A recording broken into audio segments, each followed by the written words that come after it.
Welcome to the Solve Podcast, the most researched and evidence-based personal growth podcast in the world. I am three-time #1 New York Times bestselling author, Mark Manson. This is my lead researcher and co-host, Drew Burney. We're back. We're talking about happiness today.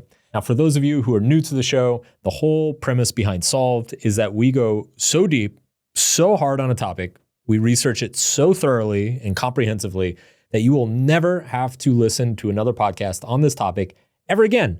And this is a great one to do because A, there's 8 million podcasts about happiness out there.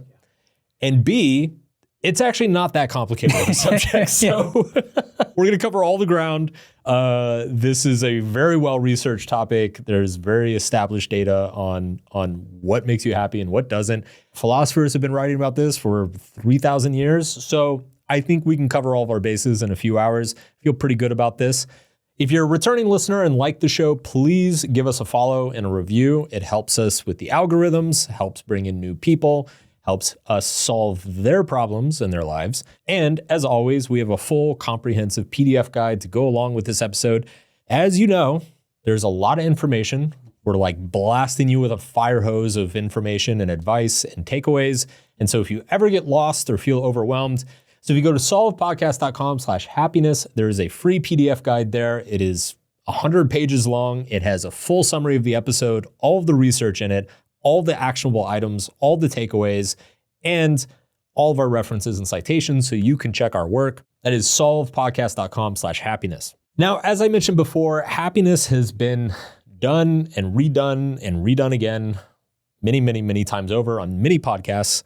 There are like hundreds of books on it at this point, popular psychology books. Our goal with this is to synthesize and compress as much of the usable information as possible into something that is actually practical for you to use and take away. Because honestly, Drew, it's not about being like capital H happy. It's really just about being a little bit happier than yesterday. A little less miserable. Yeah, a little less. Actually, that statement is going to end up being much more accurate. Sorry to spoil it for you. Yeah. Much more accurate than I think people realize. Yeah. So, without further ado, this is Happiness Solved.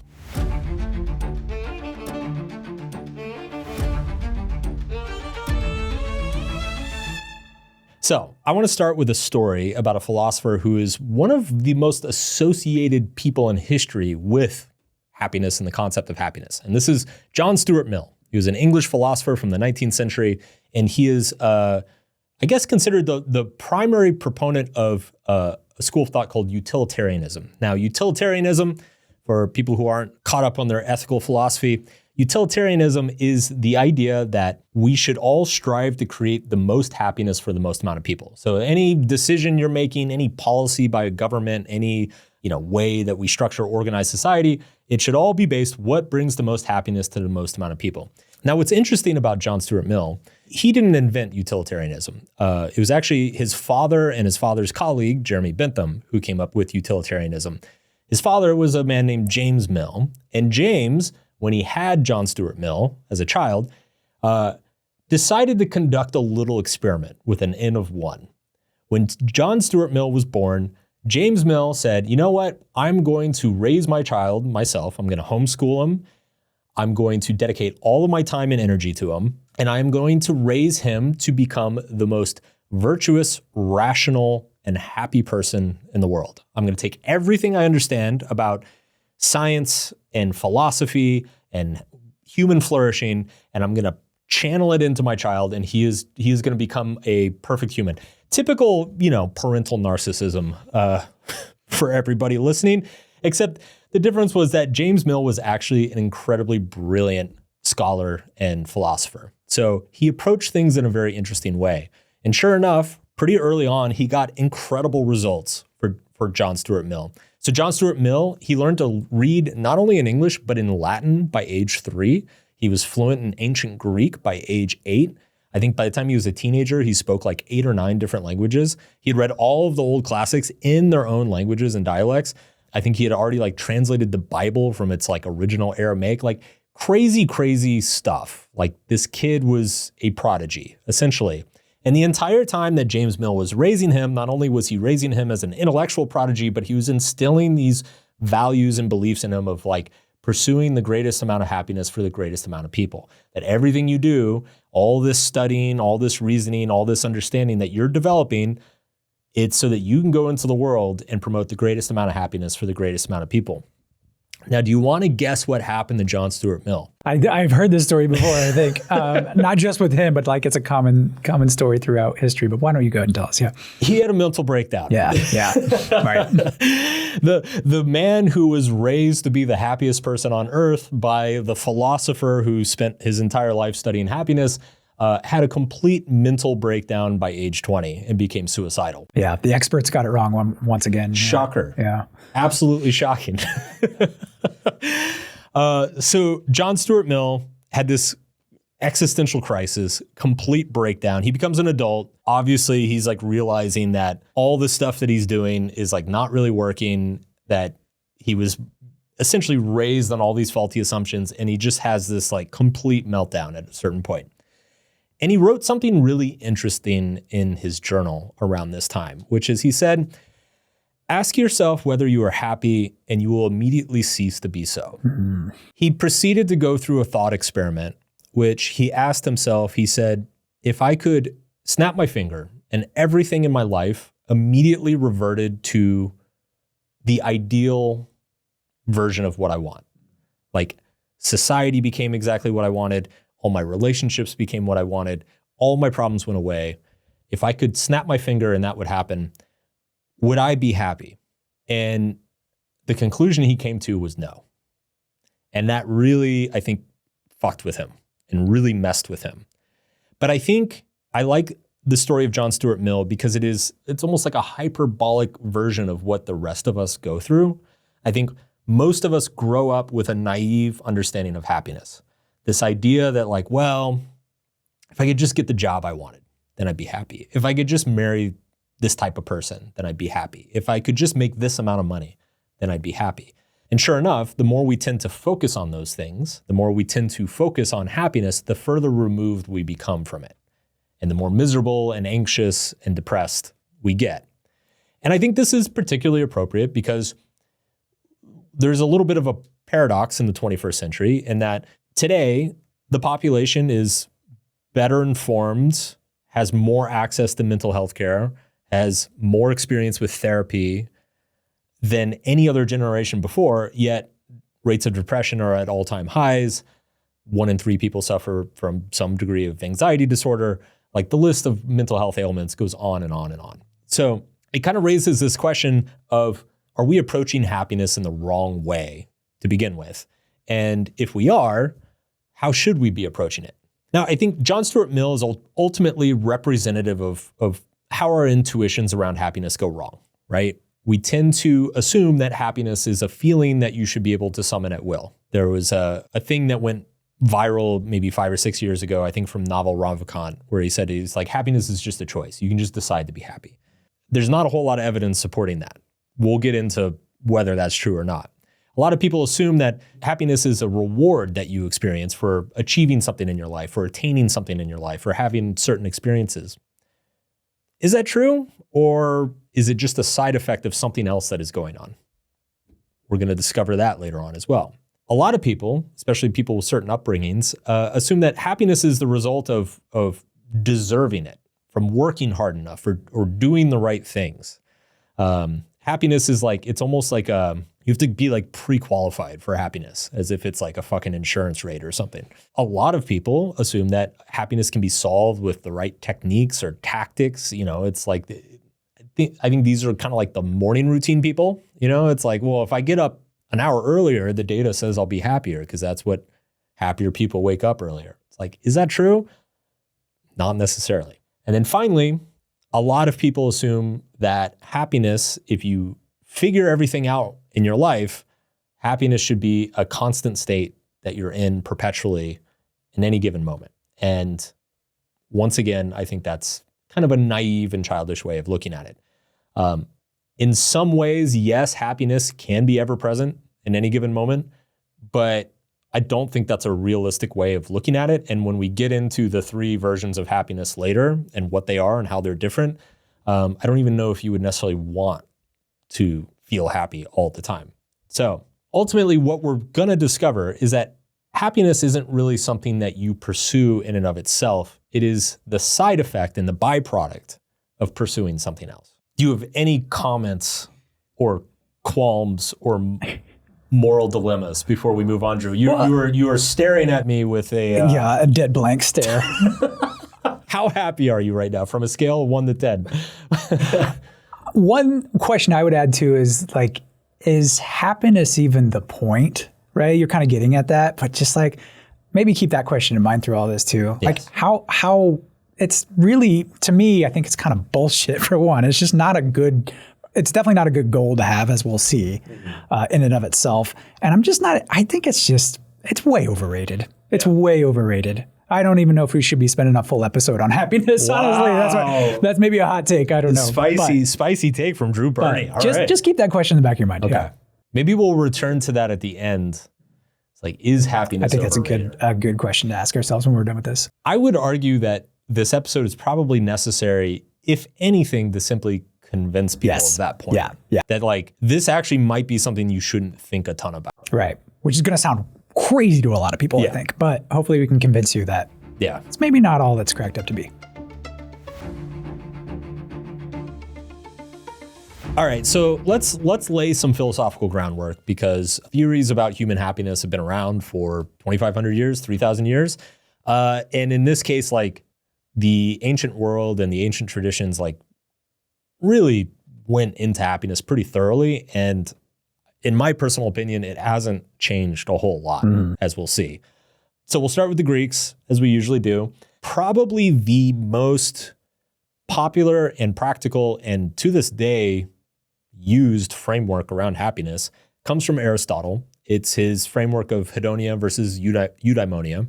We talked about this quite a bit in our episode on values, but I'll review it very briefly. So Hedonia is basically worldly pleasures, things that feel good. You know, eating a really good pizza is hedonic.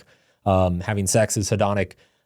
Making some money is hedonic. It's like temporary, exciting, pleasurable, feels good stuff that like passes relatively quickly. The problem with pursuing hedonic happiness is that transitory nature of it. You know, it's like you eat pizza and have sex tonight and you're happy tonight, but then you wake up tomorrow and you're like, well, now I need something else to be happy. And so you kind of end up on what psychologists call the hedonic treadmill, where you are just constantly chasing the next high, the next exciting thing, the next thing that's going to make you feel good. And so it's not a stable or reliable way to base your happiness. You might be very happy in that single moment, but over the long span of your life or over multiple months or years, your happiness is more like a roller coaster. It goes up and down and up and down, and the waves and crashes are quite dramatic and unsettling. This is as opposed to eudaimonia, which Aristotle defined as, it loosely means like kind of like a fulfillment or satisfaction in oneself. It's the idea that like your actions are valuable and meaningful and that you are doing the right thing with your limited amount of time on earth. It's a much deeper and more philosophical version of happiness. And what's interesting about Hedonia versus eudaimonia is that you can be experiencing quite a bit of displeasure, but still be experiencing eudaimonic happiness. An example would be like changing a baby's diaper. It's like nobody likes changing a baby's diaper, but if you're a parent, you probably take a lot of pride and satisfaction of taking care of your kids. Mm-hmm. So that would be an example of having eudaimonic happiness, but not hedonic happiness. Now, the nice thing about eudaimonic happiness is that it is sustainable. It lasts over a long period of time. Generally, if you do something that feels very meaningful and useful and profound in your life, you will still derive satisfaction from that many, many years later. And you will look back and feel good about yourself for doing the thing. So in Aristotle's framework, he argued that generally we should pursue eudaimonic happiness and just let hedonic happiness happen. If it happens, great. If it doesn't, that's fine too. And in his framework, eudaimonic happiness was achieved by living virtuously. So Aristotle had a series of, I think it's 17 or 19 virtues, things like courage, wisdom, temperance. Basically, if you were able to live up to those virtues would give you a life of satisfaction and meaning. And then that would create kind of this long-term sustaining happiness that would carry you through the ups and downs that are inevitable in anybody's life. So it's already here very early on that we're finding this pattern that we're going to see a lot, that happiness isn't something that you pursue or find itself. And in fact, pursuing happiness, pursuing what you think is going to make you happy in the short term is likely going to backfire at some point. But it's actually by pursuing some sort of other meaningful action that has nothing to do with happiness will generate happiness as a byproduct. So Aristotle's argument would be that if you act virtuously, if you say, I don't know, stand up for a cause you believe in or support your friends and neighbors in need, that's a virtuous action, and that the byproduct of acting virtuously is that you will develop a strong eudaimonic happiness. You'll be satisfied with yourself. You will feel that your life is full of meaning, and so on and so forth. Now, there was another framework from ancient Greeks that I think is also worth talking about. It's much less talked about, or I would actually say it's probably the most misunderstood framework from ancient Greece, which is Epicureanism. Now, generally, anytime Epicurus comes up, it's mostly because people shit on him. And it's because like the really simplified version of his argument is that he said life's about pleasure. Life's about feeling good. And pretty much anything you do, you should just try to maximize feeling good as much as possible. There are some things that when they get compressed to the size of a tweet, like don't really, like they lose most of their signal. And I would say Epicureanism is like a prime example of this. Like the tweet version of Epicureanism sounds ridiculous. It's like, okay, clearly that's not a good way to live your life, just maximizing your pleasure.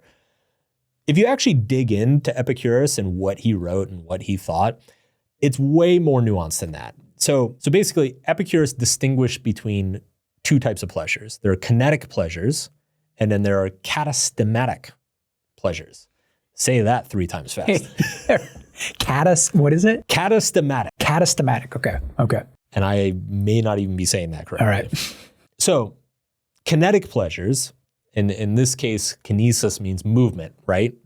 These are very similar to the hedonic pleasures, right? So these are the active pleasures that move in and out of your life very quickly, things like eating and sex and playing games and being entertained. Whereas catastematic pleasures are static pleasures. They are durable, long-lasting pleasures. So things like friendship, things like gaining knowledge, reading, learning about something, having a sense of peace in your life, contentment. These are all catastematic pleasures that, I guess in Aristotle's framework, you would kind of associate those more with eudaimonia, but for Epicurus, he considered those pleasures as well, right? It's like, it is pleasurable to just be a good friend or, read a good book. Now, similar to Aristotle, Epicurus argued that because kinetic pleasures were so temporary, one should focus more on the catastematic pleasures. And the thing that differentiated him from Aristotle is he did a little bit of a mental jujitsu that we're going to see also come up quite a bit. He made the connection that catastematic pleasures, or those long-lasting pleasures, they actually have less to do with doing something or having something more than they do removing pain or discomfort. And so Epicurus actually argued that happiness is not gaining or acquiring anything. It's removing things that bar you. Basically, happiness is kind of the natural state, and then our goal is to actually just remove the unhappiness from our life. So it's remove any pain that we might be feeling, remove stress, remove discomfort, remove bad relationships, conflict. It's like, don't strive towards things that will make you feel good. It's just remove the things that make you feel bad, and then that catastematic pleasure will naturally result. Whatever's left over will just naturally be very pleasurable. And this state of having a lack of stress in one's life, he called ataraxia, which was basically a kind of a calmness or a serenity that you strive for as a result of removing all the things that impede it. Now, if this sounds familiar, it's because it's very similar to the Buddhist approach to happiness, right? So in Buddhism, life is defined by its suffering, and that suffering is defined by what Buddhists call dukkha, which is an attachment to, all the things, all of our desires and cravings in life. In Buddhism, the practice is about removing those cravings, removing those desires. So, letting go of the need to be right, or the need to indulge yourself, or the need to feel a sense of status or whatever. And so in a very similar vein, happiness isn't like a positive thing that you necessarily like chase or achieve. Happiness is the byproduct of simply removing, or in the Buddhist case, letting go of all the things that are preventing it. Okay, I do have a question here. Go. Okay, so Epicurus, if I remember right, like even the modern hedonist, because hedonism is still somewhat of a philosophical framework that people use even today. Sure. And Epicurus is often used as some of the foundational work to hedonism, right? But the hedonists even too, they think that the removal of those things, removal of pain, removal of suffering from your life, obviously that gets you towards some form of happiness. But even things like what Aristotle would call eudaimonic happiness, or eudaimonic activities at least, that would add to your long-term happiness, those even have a hedonist or hedonic value to them too, right? Like that's sometimes modern. Like they say, okay, you're volunteering at a shelter or something like that, and it's obviously not like a enjoyable thing necessarily. But the hedonist would argue even that you get some sort of hedonic value. You feel good about that on some level, right? Right. Which Epicurus would say that would be like a catastemic pleasure. Right. Okay. It's like an enduring satisfaction that you get from it. A lot of this is just semantics, I think. I think, Epicurus is often associated with hedonism. I've seen generally people who are defenders of Epicurus redefine his philosophy as Epicureanism, because I think hedonism has just gotten such a bad rap. There's a bad connotation to it, really bad connotation over the centuries.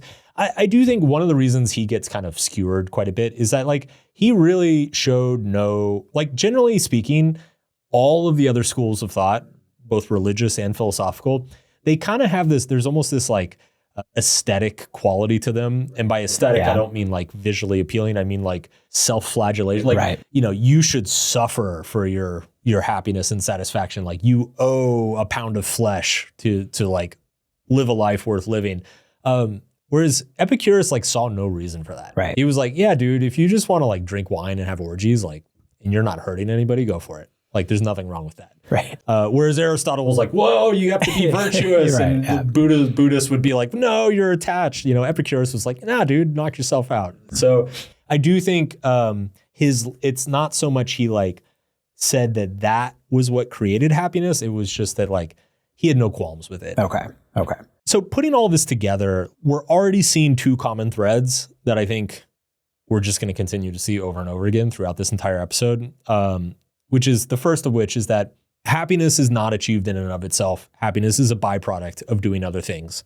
And then the second thread is that happiness is probably more practically achieved not by finding the right things to do, but by simply removing the impediments to having it. So it's probably higher ROI of your effort to remove the stress in your life than to like go find what's going to bring you eudaimonic happiness or catastematic pleasure, right? It's like, instead of like worrying about the soup kitchen and how much you're volunteering, like you're probably just going to get way more mileage of like deleting that toxic friend out of your life. Like that's the 80-20. I'm really getting ahead. Yeah.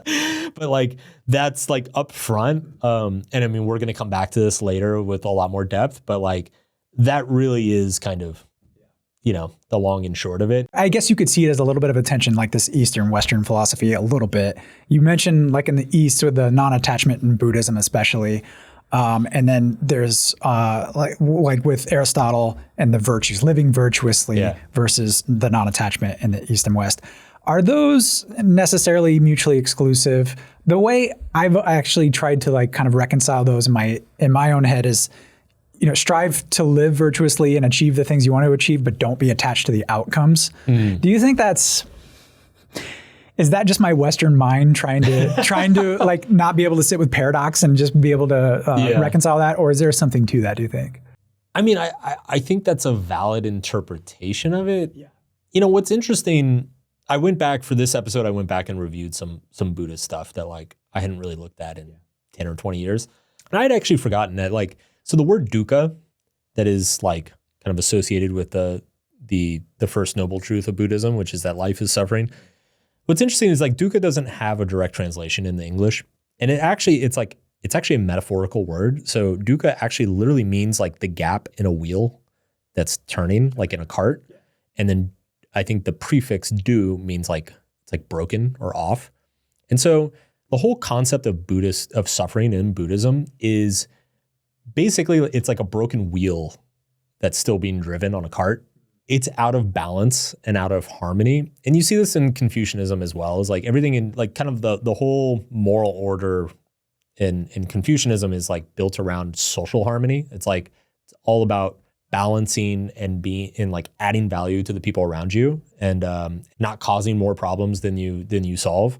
I mean, again, we talked about this. I think we talked about this last episode in the emotions episode. Like in the research, they find that people from East Asia are able to hold contradictory thoughts in their head. The dialectical thinking. Yeah. Right. And I think some of that is just because so much of the basis of their understanding of human happiness is about balance and trade-offs and understanding that there's like in any given experience, there's both pleasure and pain are going to be present in different proportions.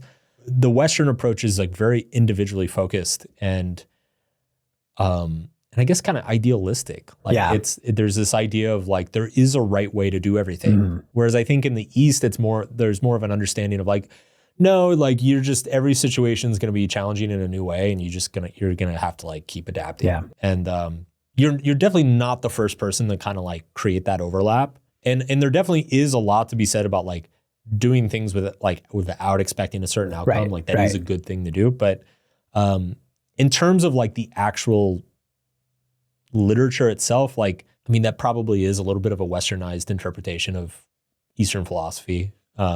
Right. I'm trying more to just kind of sit with that and be like, oh, okay, there's just these two things can exist at the same time and kind of be intention and that's okay. But yeah. The weird thing is like, and this has kind of been a more recent thought of mine, especially like, I mean, as you know, like Aristotle just keeps coming up in this podcast over and over and over again. So at this point, I've like ended up going back and rereading a bunch of his stuff. And like to Aristotle, a virtue was an ideal that like you could approach and you could never embody, right? It's like justice is a moving target. So it kind of ends up back at like that Buddhist concept of like, you know, just finding balance in everything.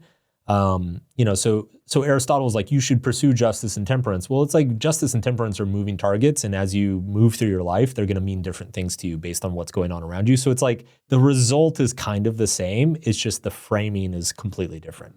So these two threads that we're talking about, right? The first one is that, you know, the best way to happiness is like by not pursuing happiness. And then the second one is that the highest ROI is to actually just, instead of trying to be happy, remove unhappiness, and that's going to get you further.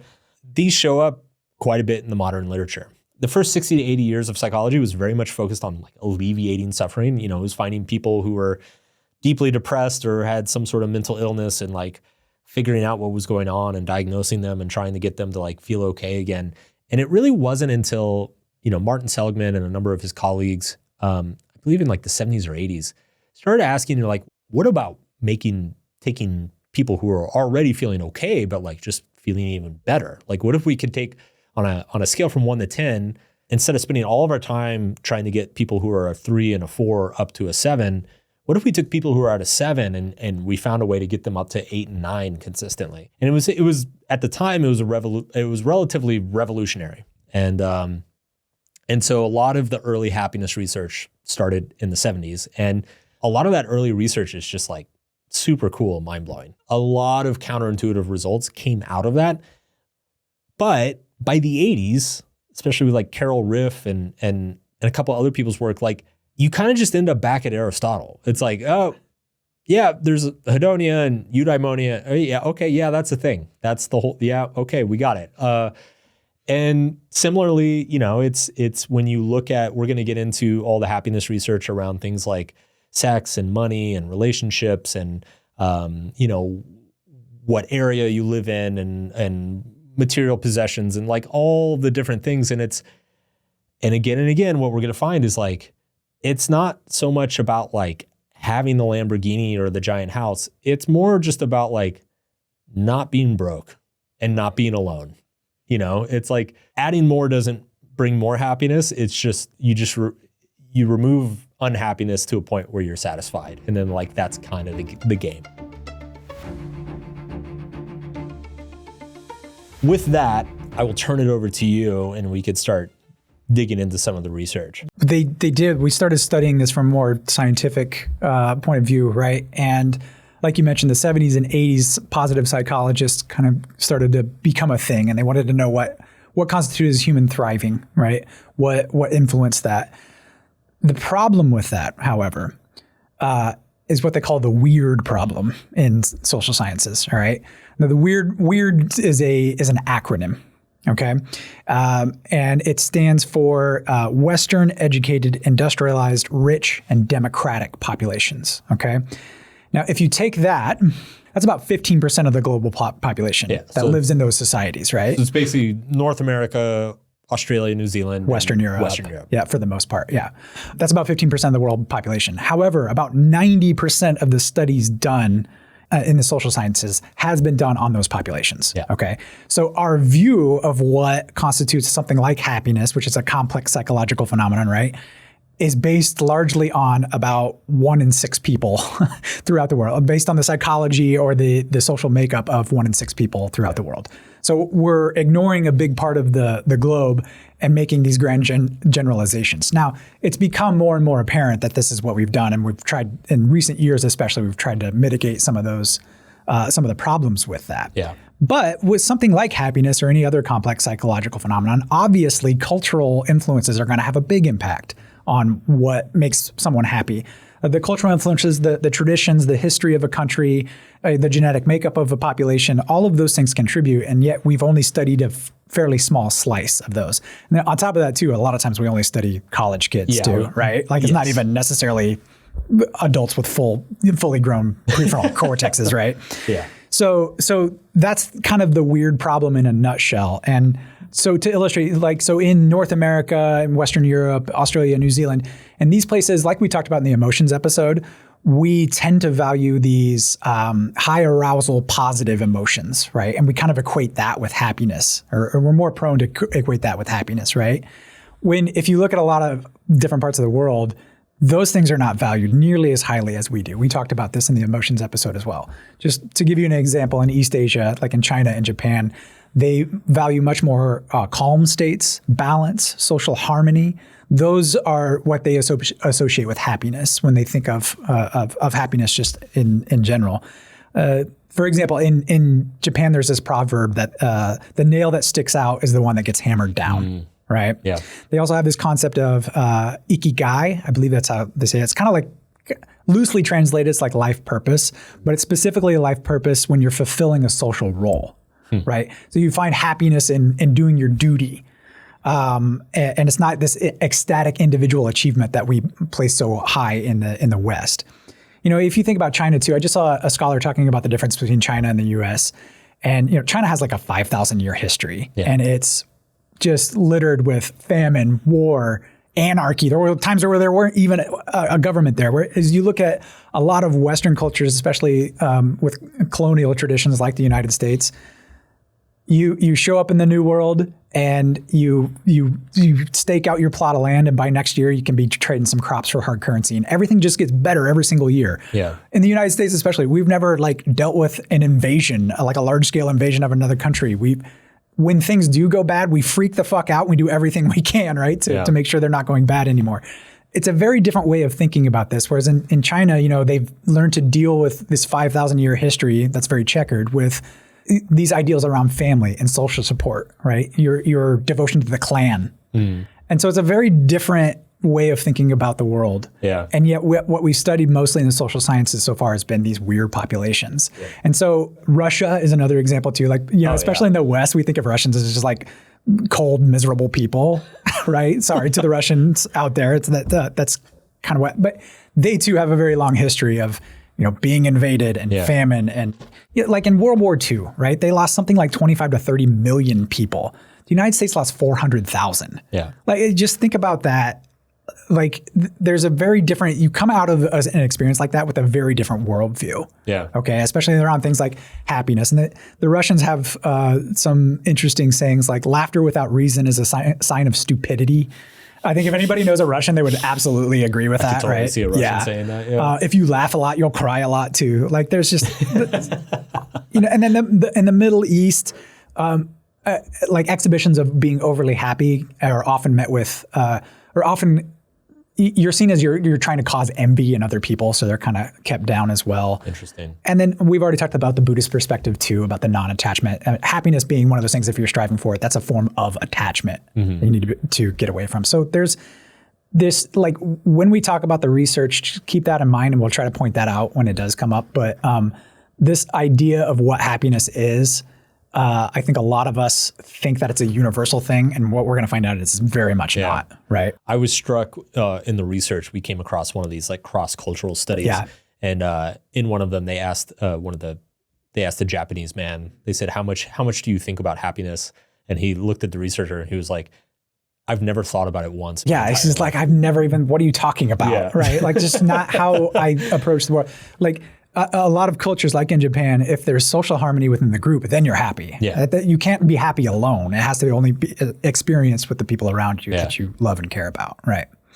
So there's that. And then, okay, so this also gets into things like the World Happiness Report. Like we see this every day. We're going to talk about this? Yeah, okay. Don't get me started. We see this every year. The World Happiness Report comes out and they rank countries. Who's the happiest country? And inevitably, it's always a Scandinavian country. Yeah. Lately, it's been Finland the last several years, last decade or so. It's like Finland has always been the top or near the top. Oh, can I get in here? What do you okay, because we were going to do a YouTube video on this. Yeah. And it never happened because it's just Finland's a long way away. I wanted to do a video on this because Finland has won World's Happiest Country 7 years in a row. And if you actually look at the way the World Happiness Report is compiled, they do it. What's the name of the ladder? The Cantrell ladder. The Cantrell ladder. So they do it. They use a thing called the Cantrell ladder, which is basically they go around the world and they ask people on a scale from 1 to 10, where 10 is your best ideal life and 0 is your worst possible life. Where are you currently? And generally speaking, everybody kind of lands around 6 or 7. And but Finland has consistently been at the top. It's been like 7.8 or 7.9. Now, what's really interesting is that if you actually go talk to Finnish people, they're all like, "What are you talking about?" The rest of you must be miserable because we are not anywhere. Like, have you been to Finland? But what's interesting, so I have a couple Finnish friends in my life, and I talked to them about this, and they said that in Finnish culture there is a strong ethos of not expecting too much out of life in general, but out of yourself. Like there's a lot of pride. Like people are it's a big part of the culture to be humble and to not just don't dream too big. Don't set yourself up for disappointment.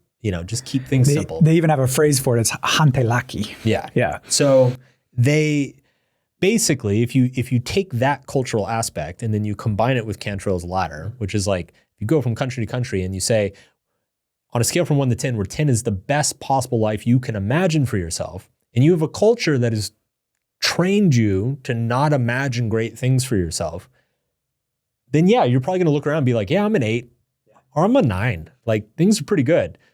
And I look at stuff like that, and I have so much skepticism of like, are we even measuring the same thing? Right. Like, how do you even measure this stuff? Yeah. Just know, again, I think this is an artifact of kind of the weird psychology that we talked about, and it's the people from these countries come up with these surveys and then they give them to everybody in the world, and that's an artifact of it, is that they're emphasizing just one little part of what they define as happiness, and it turns out that it's kind of bullshit. Because if you do other surveys that say they have more of an emphasis on the collectivist culture around you, the collective happiness around you, that changes it completely. Then it's more East Asia and Latin America that gets to be they're happier than they are on the World Happiness Report. So whenever you see that, take it with a grain of salt. That's kind of the takeaway from that anyway. Now, and it's not to say that like where you live doesn't have an effect on your happiness. We'll get to that at some point, right?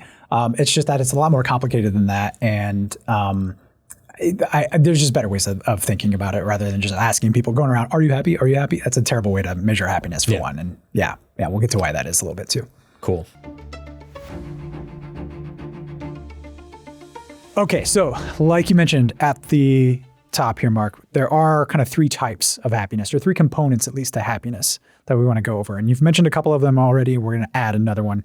First, though, I want to talk about we just went over kind of the science behind it. You know, there's a scientific approach. It's very hard to measure something like this, though. Like what science is trying to do is trying to make this objective, but obviously happiness is a very subjective thing.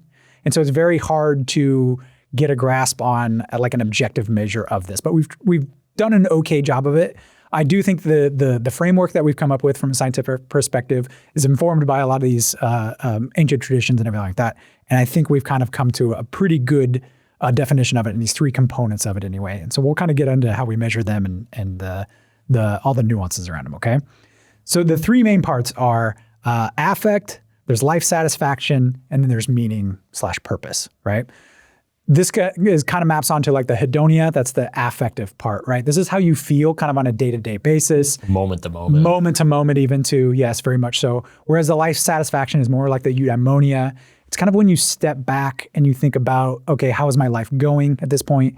And then of course there's meaning and purpose. And we'll dive into each one of these, okay? The meaning and purpose more about like your existential significance in the universe and the world around you, okay? So we'll break those down. And we'll talk about what influences each one, okay? So with the affect, again, that's the feeling part. Your moment to moment, day-to-day existence, whether you feel good or bad. The affective side of happiness is it's more influenced by your circumstances around you or the environment or anything that's happening in any given moment, right? So it's very volatile on a day-to-day basis, right? Contrast that with life satisfaction, the second component here, the eudaimonia, right? This is when you step back and somebody asks you, how is your life going? And you'll kind of step back and look at it from a big picture and say, am I satisfied with what I've achieved so far? Do I like how my life is going just on whatever terms that I've defined them as? Would I change anything? How much do I regret? Right. Kind of those bigger questions that we'll ask ourselves. That is much less influenced by kind of environmental changes or the day-to-day ups and downs that we experience. And it's a little bit more durable, a little bit longer term. It can go up and down, but it's more on the basis of like weeks or months or even years, as opposed to like the day-to-day fluctuations that we see in affect. We talked a little bit about this in the emotions episode as well, too. Yeah. Like there's kind of two components to your emotions as well. And then that kind of gets us into the third component, which I don't think it's not quite as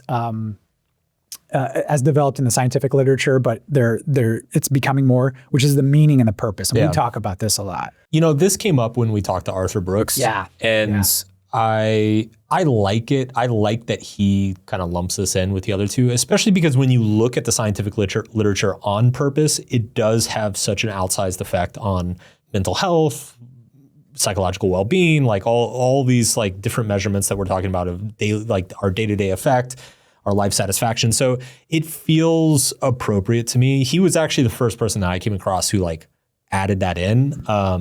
And I really liked it when I talked to him. So, and he like explains it very well. So yeah, big fan of that. And as you know, like I'm like all about meaning and purpose. Like, life satisfaction is great, but like ultimately, if you have a strong sense of meaning and purpose in your life, if you feel like you're like giving yourself to some greater cause or greater good, it makes all those other fluctuations feel manageable. Right.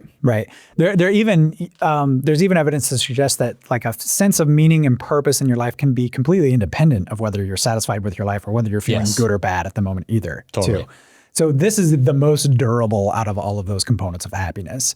If you find something that's meaningful to you, it's very unlikely that that's going to change. Mm-hmm. There's obviously things that could change that in the long term, but like parents raising children, or especially they've done some studies with like parents who raise disabled children, and that is not a fun existence. Obviously, day to day they experience a lot of negative emotions. They're probably not super satisfied with their lives. But gonna get angry emails on that one. But they feel a strong sense of meaning. Well, hold on, I got to point to this. Okay, I'm getting to something here. Okay, they feel a very strong sense of meaning and purpose in their lives, which kind of like the rest of it doesn't matter at that point. Not that it doesn't matter, but that it's just like, it's trivial compared to what they feel like they're doing, that their daily purpose that they have. But the point you just raised, I think is important, which is like, because what you run into with happiness research, and this has long been my problem with it too, is like, it's I guess it's the so what problem, you know, like you can start digging into all these studies and find all this stuff like, oh, well, if you have this many friendships, you'll be a little bit happier. And like, my reaction is usually just like, well, so what? Does that mean I should go like optimize how many friendships I have or like figure out like how many social interactions I have per day? Like, so what? And even something like that, I think if you talk to parents who have struggled to raise a child with special needs, or if you've talked to somebody who's like overcome a lot of adversity in their life and maybe they haven't experienced as much life satisfaction or they haven't been as happy as a lot of other people, there's still that, so what? I mean, this kind of comes back to the happiness is overrated piece, which is like, if you've lived a meaningful life and you've done things that feel incredibly impactful to you, like, who cares? Whether you were happy or not? Yeah. Why does that matter so much? Yeah. Totally agree. Each of these three levels or the components of happiness, they are differentially kind of sensitive to hedonic adaptation. Okay. And what's hedonic adaptation? So we've talked about Hedonia and the hedonic treadmill, basically, is what we're talking about. So when you experience, say, a big gain in your life, you get more money, or you're in a new relationship, or you acquire something material and you enjoy it, you quickly adapt to that as your new reality. They call that hedonic adaptation. So you get a new car, let's say, or a new house, and it's great at first and you love it. And you're like, I love my life. Within a few months, you're like, this fucking car, I gotta go, change the oil again, or it's broke again. The new house you buy, it's great at first too, but then you're like, it's fine, whatever, but I wish I had a bigger house now. Yeah, refrigerator's leaking. Refrigerator's leaking, yes, from personal experience. So that's hedonic adaptation, okay? Mm-hmm. And each of these levels of happiness, each of the components of happiness are sensitive to it in different ways. The most sensitive one is your affect, obviously. You're going to feel, your affect is the most volatile, so it's going to change the quickest, right? I watched a movie last night. It was a great movie. I was really happy for an hour, and then today, the next morning, don't care, whatever. Yep. Yeah. Whereas, life satisfaction, if you achieve an important goal or something along those lines, you're probably going to be satisfied for a little while about that. That can last for a few months, maybe even a year. That's great. And then meaning and purpose is much less sensitive to fluctuations in these hedonic adaptations that we have, okay? Because if you find something that's meaningful or purposeful in your life, it's just, you don't really care about all the externalities around it as much, right? Yeah. I think a good way to think about it is like probably, and by the way, this is not in the literature, I'm just kind of spitballing this. Affect is probably measurable on minutes to days. Yeah. Life satisfaction is probably measured in months to years. Yeah. And then purpose and meaning is probably measured in years to decades. Yes, I would agree with that too. My thing with this too, though, is I think most of us, I'm certainly guilty of this, we approach this backwards. We start with affect. We say, I want to feel better right now. Yeah. And so we look for ways to feel better right now, which there are plenty of those, especially in modern society. There's plenty of ways to just feel better in the moment. And then we think, okay, if I can feel better, then at some point I'm going to achieve some sort of satisfaction about my life. And then I can finally find some meaning and purpose that I can pursue. I think we have that absolutely backwards. And I think that's the whole point of this episode actually is to point that out, is that I think it's a better, more durable sense of satisfaction and happiness that you will achieve if you focus on finding meaningful pursuits first. Yep. And then you'll develop some sort of satisfaction around your life. Like, oh, this is all right. I've accomplished this thing. I feel good about myself. I feel good about my life. I feel good about what I've done for the people around me. And that brings on these nice emotions that we're trying to harvest. Right? Yeah. And doing it that way, it almost like inoculates you towards the downswings of the other things, right? So it's like, if you're pursuing something very meaningful in your life and it doesn't quite, like things aren't going great, you're having a bad month or a bad year or whatever, it's going to sustain you through that period. You're like, you know what? This really sucks. This is really hard now, but hey, it's worth it. This is worth doing. And same thing with the negative affect. It's like something goes wrong or, your kid's being a brat or, whatever, the car breaks down again. It's like, if you've got that higher meaning or purpose tethering you, you're just going to be more resilient in dealing with all the bullshit. Yeah, for sure. One kind of metaphor I came up with for this too is that a lot of times we treat happiness like farming.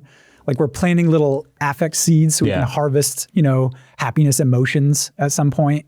When really what we should be doing is more looking at it like we're a builder, like we're a construction worker of some sort, and we're building a building that has a solid foundation and it can weather the storm. Yes, it still needs maintenance. Yes, you still have to keep it up and everything like that. But you're building a building that can withstand all the storms of life. Whereas a field is just exposed and you're screwed and you have bad years and good years and bad days and good days and all that kind of thing. So I don't know, that's kind of one way to think about it anyway. Yeah. I'm just kind of thinking about, we're going to get into age later, but it's interesting because when I think about it, generally speaking, I think young people over-index on affect or hedonic happiness. Yes. They're kind of always looking for the next thrill.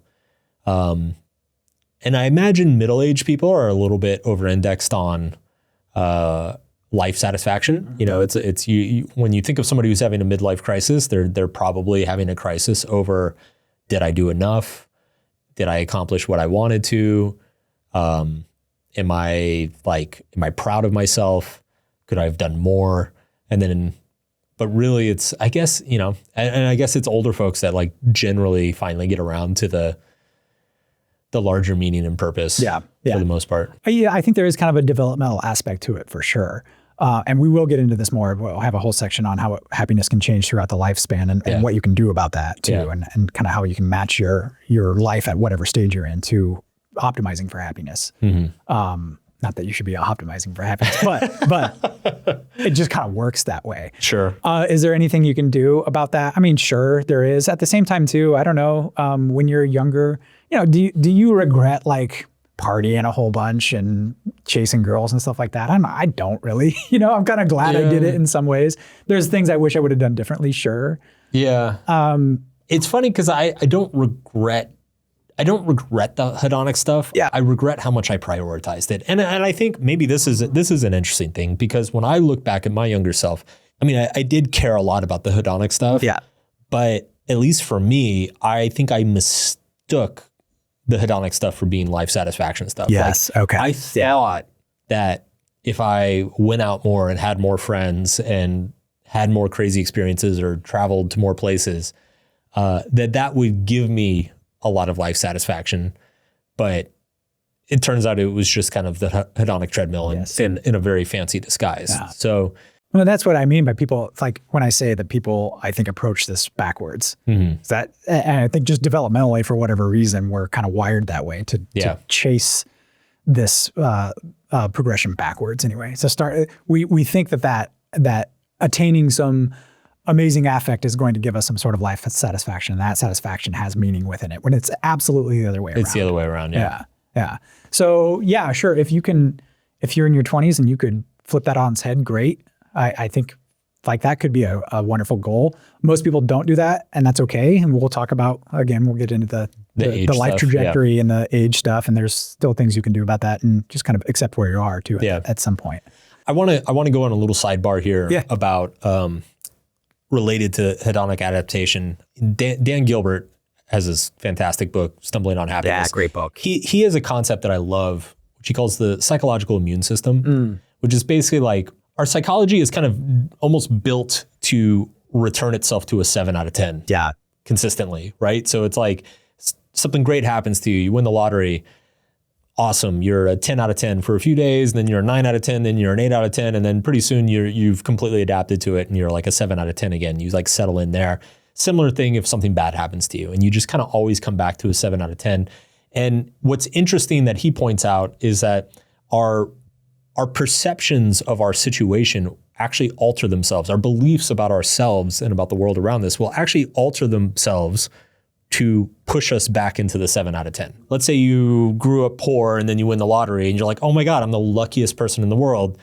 But then you go buy a nice house, you move to a nice part of town, you buy a nice car, and suddenly you're surrounded by other people with a lot of money and a nice car and a nice house. And suddenly you're like, oh, John Smith across the street thinks he's better than me. Like, oh, he did, like, I wish I had a house like that, or I wish I was doing this instead. And it's like, suddenly your mind has found new explanations and rationalizations for like why you're not a 10 out of 10, you're a 7 out of 10. And what I love about Gilbert's concept, because again, if you listen to like a lot of self-help gurus or, quote unquote wisdom on the internet, they're basically telling you, they're like, you can be a 10 out of 10 anytime you want. Just be grateful. Remember the things that are 10 out of 10, right? And it's like, sure, fine. Like you can, I guess, technically. It takes a lot of mental effort. But Gilbert's argument is that you don't necessarily want that, because the 7 out of 10 is actually, it is an evolutionary feature and not a bug. Like it's the creature that is a 7 out of 10 on the happiness that is always looking for ways to improve itself. It's a creature that's 7 out of 10 that is always going to be mindful of new opportunities or new things it could try, or potential threats that might come around the corner. And it's almost as if like being a 7 out of 10 is the most adaptive. In the emotions episode, we talked about how like the whole point of emotions is just to be adaptable to one's environment in the most effective way possible. And it turns out, I think 7 out of 10 happiness is probably what makes us the most adaptable to our life in general, right? It's like you're dissatisfied enough to keep striving and keep trying new things, but you're satisfied enough to like not put a gun in your mouth and like get out of bed in the morning, right? So I always loved Gilbert's framing of that. It makes a ton of sense to me. And it also just comes back to the main point of like, maybe you shouldn't be trying to optimize happiness. Like we're going to talk about baseline happiness in a second, and kind of that like rubber banding back to 7 out of 10 that happens to everybody pretty much all the time. I think it's an interesting way to frame the hedonic adaptation conversation. And I also think it's something that you can leverage to your advantage. Like people don't think about this, right? It's like people get bummed out that they're like, oh, well, if I start making a bunch of money, eventually I'm going to take it for granted and I'm not going to be like super happy anymore. That sucks that I'm going to adapt to it. Well, it works in the other direction too, right? It's like if you're afraid to take a pay cut, maybe to go into a new career, and that's because like making less money is very scary to you. Well, hedonic adaptation works in the opposite direction as well. That pay cut is going to feel awful for the first month or the first 3 months, but a year in, it's going to feel normal and you're going to feel fine, and you're actually going to be working on something that you care about a lot more. So again, it's like optimizing for that meaning and purpose and not worrying so much about how you're going to feel in the short term. Right. Yeah. And it's like going back to the Buddhist point too, is like just accepting that you're going to feel a 7 most of the time. Yes. Like that in itself is kind of liberating too. And it pulls the emphasis off of the affective part of happiness as well, just in the day-to-day, moment-to-moment stuff. You're like, oh, I feel like shit. Well, that's okay. You're not going to feel like shit forever. Yes. Right. And that's part of the psychological immune system, is because it's bringing you back to a set point. You're right. It does change based on your surroundings, but there's kind of like, if you can learn to just kind of accept that that's how it is. I don't know. There's a freeing, liberating aspect to that as well. Yeah. Without being complacent too. So it's like strategic dissatisfaction. It's like just dissatisfied enough to be like, you know what? I should get up and go do something. There's an evolutionary wisdom. There's a lot of wisdom, right? There's a lot of wisdom in it, because and again, Gilbert talks about this in his work, but he's like, if you're a 10 out of 10 all the time, you're basically walking around being like, everything's awesome. Yeah. Why do anything? Fucking annoying is what you are. God, I hate those people. I'm like, yeah, but I mean, I don't consider myself a pessimistic person, but those people annoy me just as much as the Debbie Downers. There is a certain amount of, I mean, it's unrealistic, right? Because you don't adapt, right? If you feel 10 out of 10 all the time, why do anything? Right. Why change anything? I can't trust anybody who's a 10 out of 10 all the time either. You know what I mean? You're like, probably, what are you? Yeah. Probably full of shit. Yeah. Or on drugs. Yeah, I was going to say a lot of cocaine. That's a 10 out of 10 all the time on cocaine. Yeah. Yeah.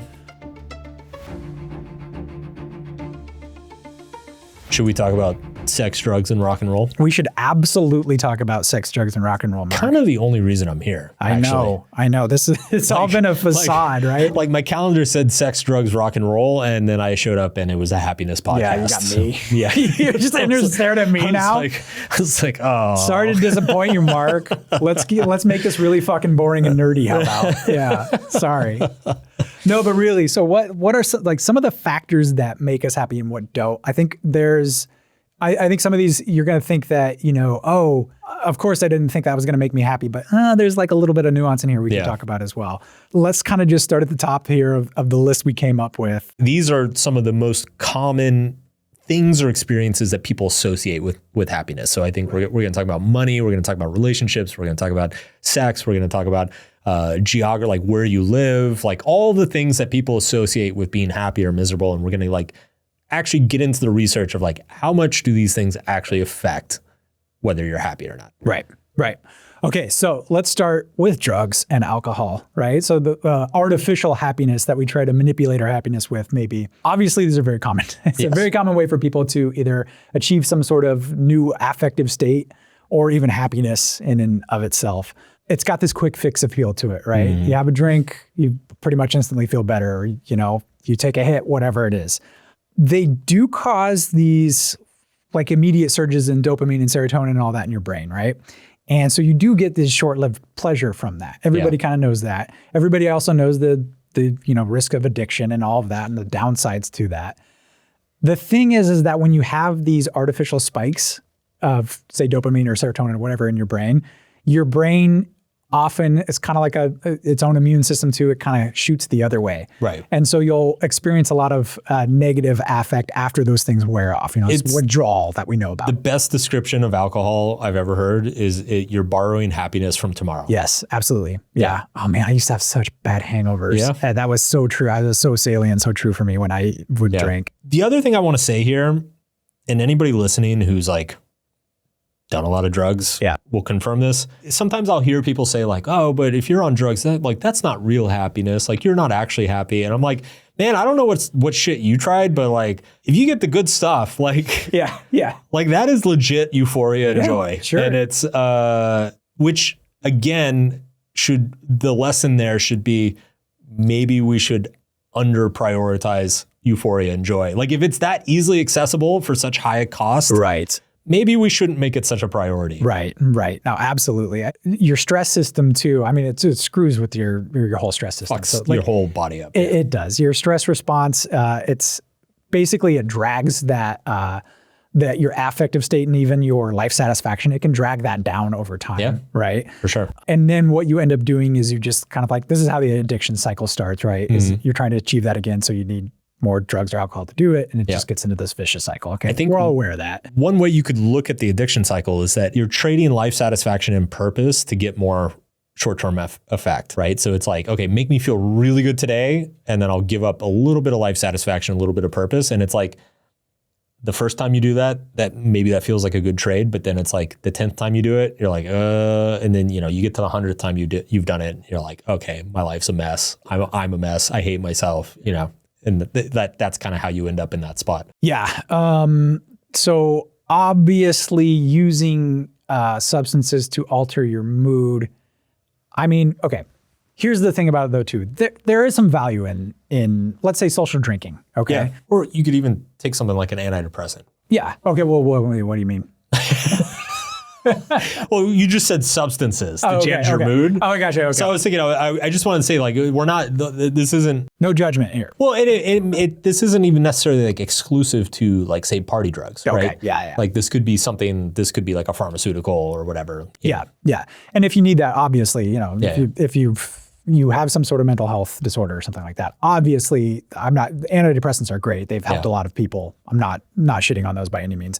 But more if you are intentionally kind of like just trying to alter your affective state, especially on a regular basis, that's something you probably want to look at. Now, that said, though, I do think there's a place for drugs and alcohol in society, recreational drugs and alcohol in society. Even Let's though, fucking go.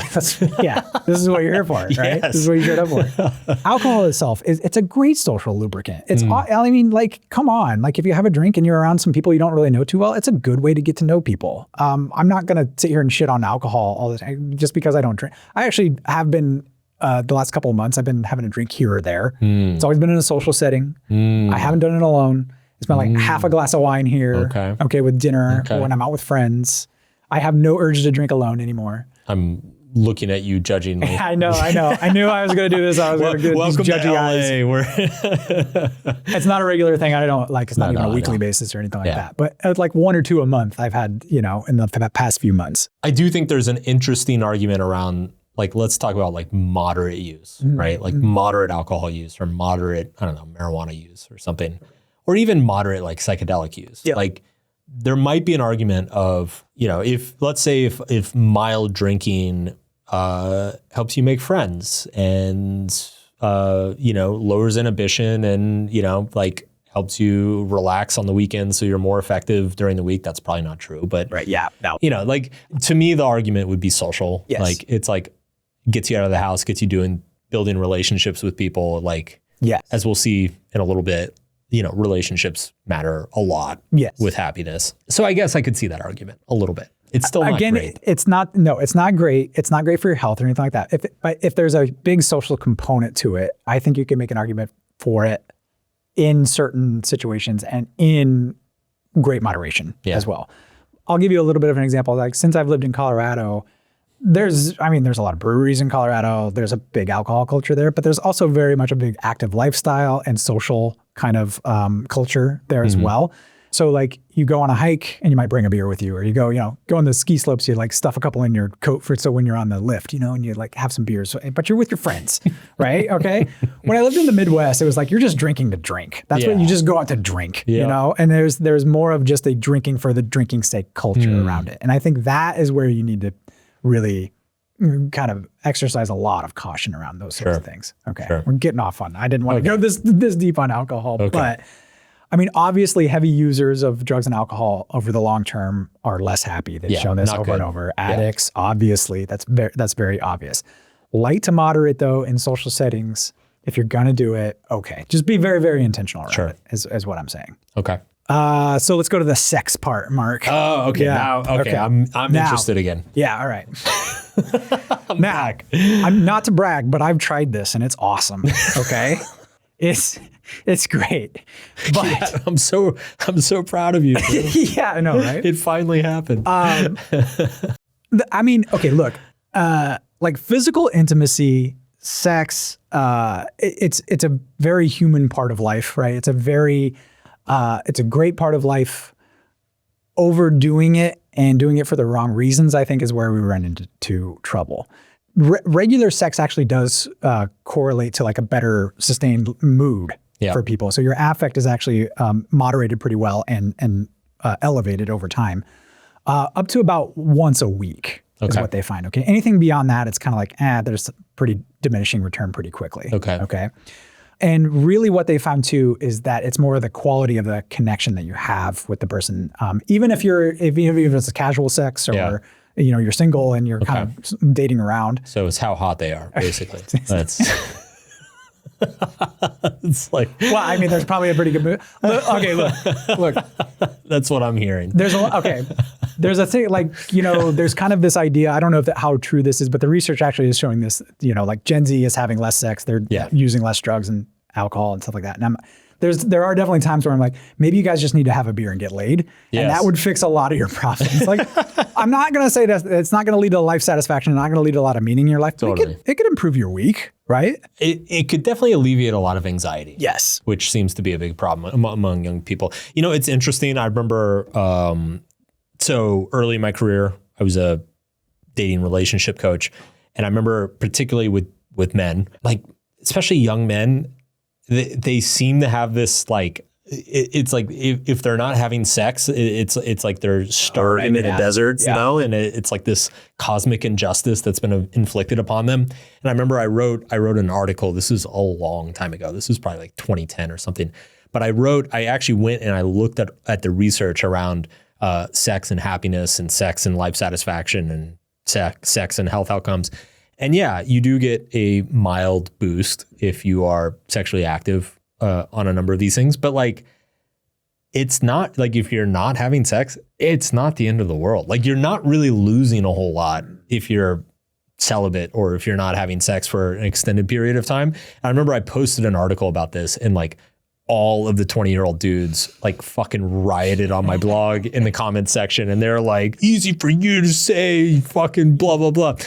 But it is true. Like, I mean, especially like if you go look at, I mean, they've like done research on like nuns and monks and stuff, like people who are celibate and like perfectly fine. Like it's... Well, how much of that do you think was a little bit of a personality thing too? Because you and I have also found over the years, you know, we've done like some surveys on married couples, you know, you've written several articles where we've asked people, you know, like, you know, how important is sex? And there's such a mixed bag. Yes. And it definitely, there's a personality thing to it, probably a developmental thing to it too. Yes, if you're a young male and you're, I mean, that's, you've got hormones raging and all of that. And for sure. Well, and I would say culturally too. Culturally, sure. I think this is less true today, but especially like when you and I were growing up, like you were taught as a young man, like your status is equivalent to basically how many girls you can sleep with. So I look at that and I'm like, it has nothing to do with the sex. It has everything to do with a bunch of young men who are very insecure about their place in the world and how much value they have in the world. And they're using attention from women, sexual interest from women as like a metric to judge themselves. And yeah, that measurement's not going so well right now. So they're very upset. I think that's probably still true for the most part. Yes, yeah. I remember when I got married, we sent an email out to the audience and said, for everybody who's been happily married for more than 10 years, like send us your best advice. And I think we got like 600 or 700. I think we got 1,500 actually. Okay, 1,500 submissions. Yeah. You and I went through everything and we kind of like aggregated it into like 10 or 15 basic pieces of advice. And one of the items on that list was, I think I called it like sex was the state of the union or something like that. It was like your sex life needs to continue and persist and be healthy and fun and whatever. And I remember the initial version of that article had that in it because a lot of couples told us that, or a lot of people told us that.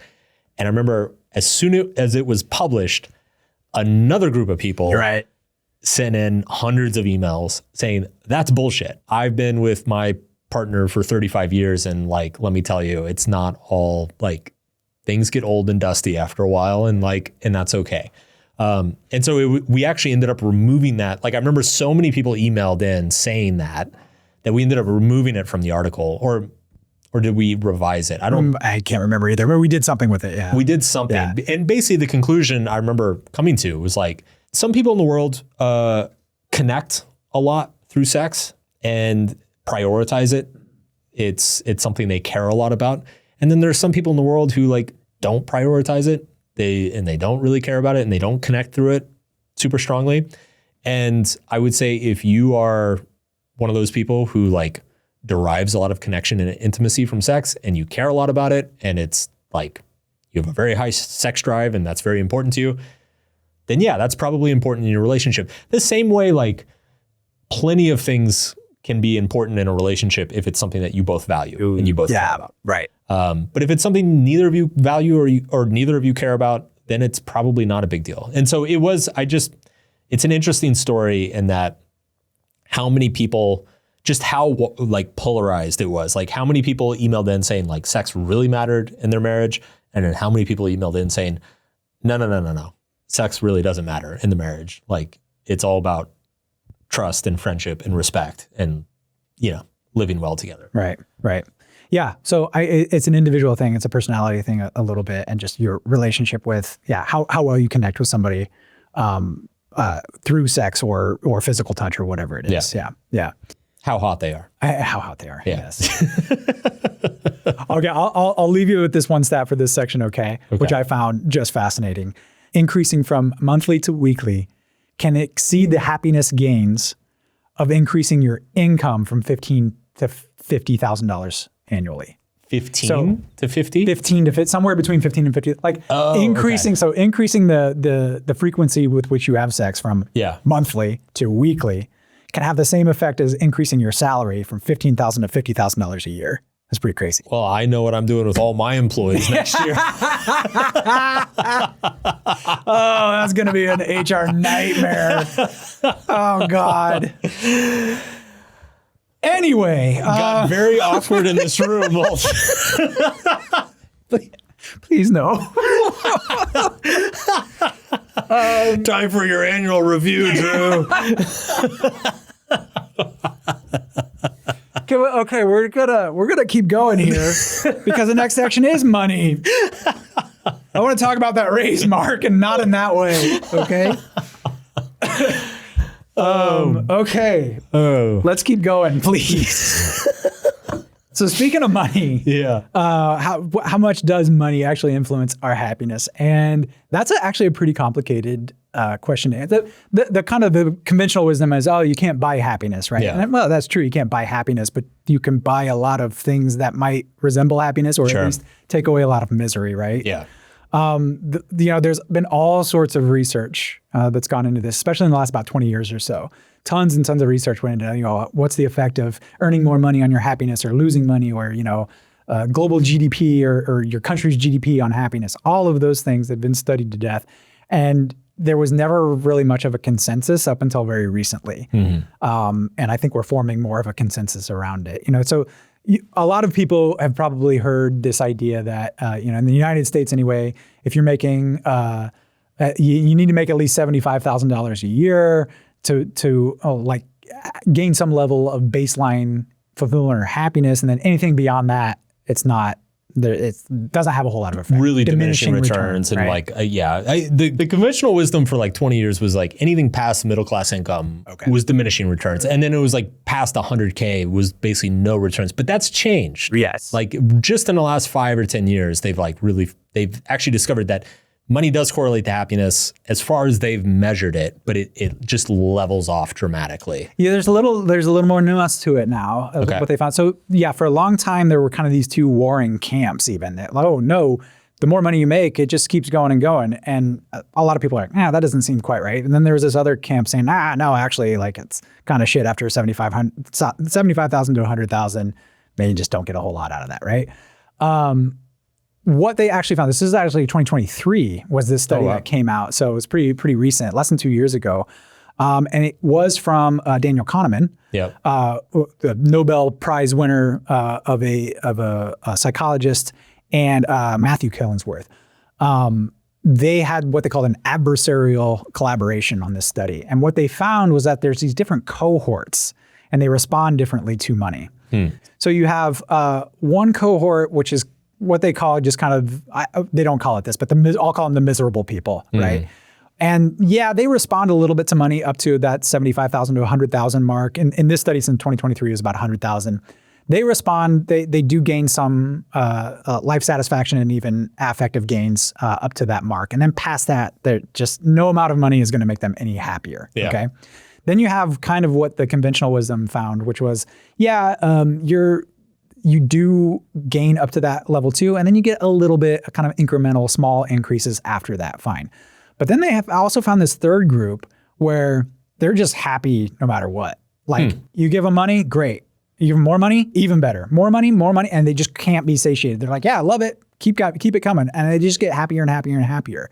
So there's like this perpetually unhappy cohort, and then this perpetually happy cohort, and the people in the middle is what they found. So it kind of depends on your relationship with kind of your baseline happiness, and also your relationship with money, how it influences. I just think that's fascinating. And it's a fascinating finding that they found. And it kind of resolved, like I said, a big nerd debate that they had for over a decade. Like this was like a 15-year kind of back and forth beef. going. Yeah. Psychologist beef. Psychologist beef is a big nerd war, like I said. Yeah. I would say that for the most part, for most people, money does have a diminishing return. Yes. Okay. I would put myself in this camp for sure. And I do believe that even the people that do continue to increase happiness from money, it's a logarithmic curve. It still is, but it's a steeper one than the others. Yes, you're right. Yeah, it is a lot. So it's like going from 100K to $1 million is like the equivalent of going 50K to 100K in terms of happiness or whatever. So it's for the most part, that's what they find. Yeah. Those numbers are not I just made those numbers up. But like that's roughly what the proportionality looks like. Is that your experience, I think, too? I generally, yeah. Like I would say, once, like getting the six figures feels a lot better than 5 figures. And then getting the 7 definitely feels better than 6, but then it's like, I don't like at some point you just kind of stop caring. What I've noticed just anecdotally, or like both with myself and then just like a lot of very wealthy friends. And I guess this kind of maps to what you're saying is like, everybody seems to kind of have a number that once they hit that number, they just kind of check out. Yep. Like I hit a number, I don't know, like pretty quickly after my book blew up.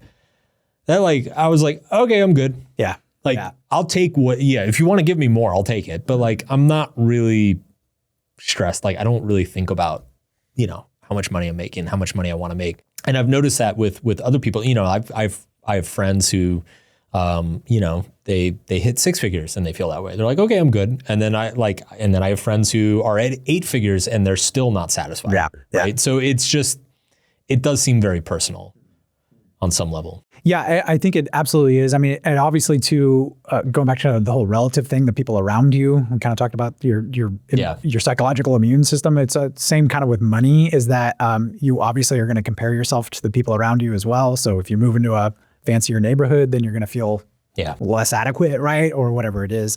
But same too, like with the country you live in is obviously going to make a huge difference. So, those numbers were thrown out, 75,000 to 100,000. That's like the United States, North America.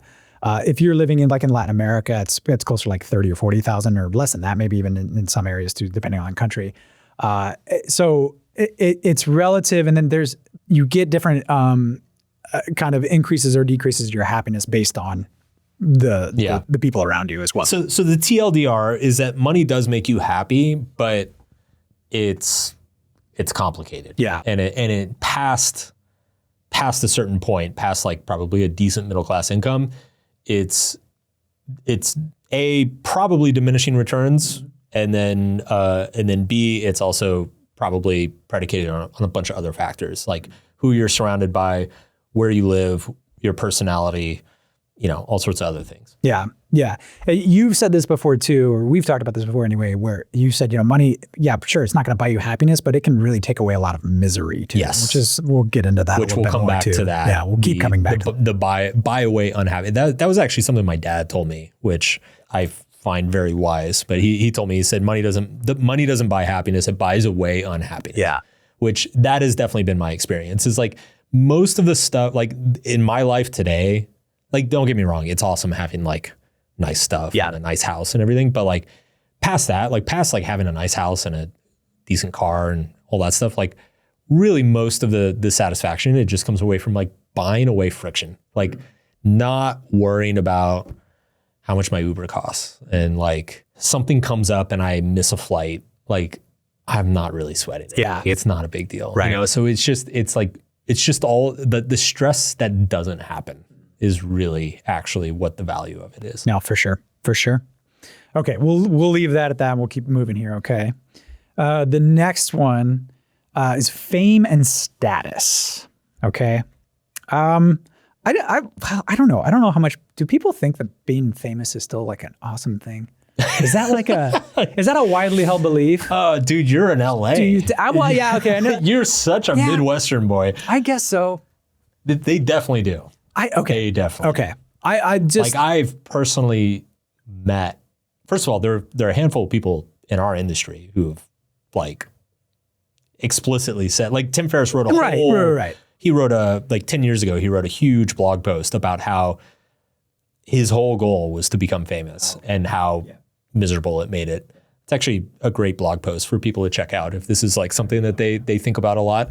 But I'll tell you, like, it's interesting because I'm with you. I'm like, I never really cared. Yeah. But it's been interesting living in LA. Like I've probably come across 3 or 4 people since I moved here who are obsessed with getting on TV. Like it like occupies all of their mental energy all day. Like they're auditioning for shows and they're trying to get on reality shows and they're like, they're trying to become contestants on game show. Like it is like, okay. It is their focus 24/7. And of course they're like an actor and or they've got a screenplay or like all this shit. Like they've got like their Hollywood dream, but like, you know, they're just obsessed with like getting their foot in the door. If like, oh, if I can just get on a game show, and I can show the producers that I'm like really engaging and entertaining, then maybe I can get invited onto like, you know, some big reality show, or, you know, like they've got this whole thing mapped out in their head. And I just sit there like kind of looking at them in horror as they describe this to me and don't understand. Right. Yeah. I mean, I have no problem with like people having dreams and want to do big things or anything like that. Yeah. I just like the obsession with the fame part to me is there is absolutely like the stereotype about LA, like there is absolutely a segment of the population here that is just like absolutely fame and status obsessed, and it is really gross. Okay. Well, I mean, the research bears out that there's a weak correlation with certain aspects of happiness, but I mean, it often decreases happiness at a certain point. I think kind of what you were just mentioning there, you're seeking a lot of external validation. That leads to a lot of anxiety, a lot of instability. I think one thing too, you don't realize, or people don't realize when they're thinking about, oh, I want to be famous, is like the lack of privacy that comes with it. The public scrutiny that you get. I don't think people realize how unwanted that is at all. If you're constantly, you know, an idea of you forms in the media that you might not have any control over, that just, to me, I don't know, that's never sat well with me. I'm a big fan of Bill Murray. I'm not a big fan of like a lot of movie stars, but Bill Murray's like, I really like Bill Murray. Yeah. And he had this one saying, he's like, you know, if you want to be rich and famous, try just being rich first. Yeah. Because there's not a whole lot of downside to it. But he's like, the fame part has not gotten me a whole lot. Because the rich because often people who want to be rich, it's just a proxy for status. Like I think a lot of people who really covet a lot of money, it's like, it's not actually like, they don't really want the luxury or the jet. I mean, some people do, but like, in my experience, like most of the people that I know or have known who are like really want to become rich, it's kind of a status play. Like it's like they just want to ball out and have people want to like get the attention and, you know, have people want to be friends with them and all that stuff. So yeah, I do think there is some wisdom to that. You know, one of the things that I've noticed just among like my friends who are like internet famous, the ones who struggle with it a lot, I think it's not even the lack of privacy per se. I mean, that is part of it, but it's you never know when you're being watched. So when I've talked to friends about this, they're like, yeah, I really only get recognized like a couple times a day, but it happens enough that I'm like constantly worried that I'm being watched.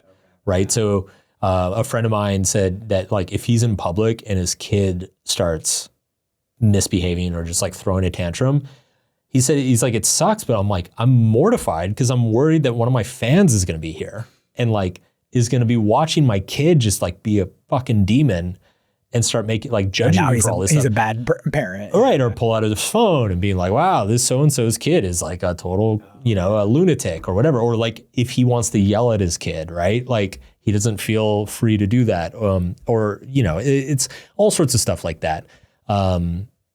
So I get how like that paranoia can kind of imprison somebody, but I don't know. I feel like this is very personality driven. For sure. Yeah. Yeah. Like I think what I've observed is that some people have a personality that's like pretty predisposed to like managing fame and attention.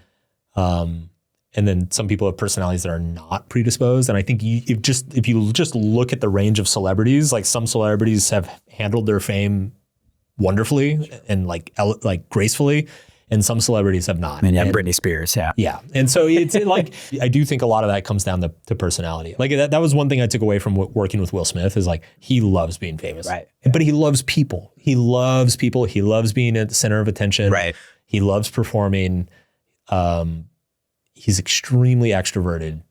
And yeah, you spend a day with him and you're like, okay, yeah, he's built for this. Right. Like, he's totally built for this. Right. Yeah. And I think you're kind of, with the status thing, you're kind of getting at where I wanted to go with this, which was a lot of times we have this desire to be famous or high status in some way. And really what a healthier form of this is looking for kind of status within your own close social group. I think that there's a healthy way to do this too. You can achieve status by helping other people that are close to you and not being like famous necessarily for it, but you achieve status in your social group through helping or through pro-social behavior.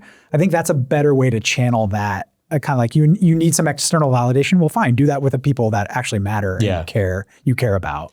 It's interesting though, because I agree with you. One of the things that we've talked about before in the past is like how people are over prioritizing the global and under prioritizing the local. It's I think, and I do think a lot of this is just can be laid at the feet of social media, of like people being too cognizant of what 1,000 random strangers around the world are going to think, and like not cognizant enough of like what the people next door think. And so, I think that's a great piece of advice of just like, stay local, think about the people around you, try to build status among your friends and coworkers and family, and then like, fuck everybody else. Yeah. Like it's going to be like, don't even have to go into it. There's a million stories out there of, depressed and drug addicted celebrities. It doesn't make you happy. Yeah. It's not going to fill the void. So in case it needs to be said.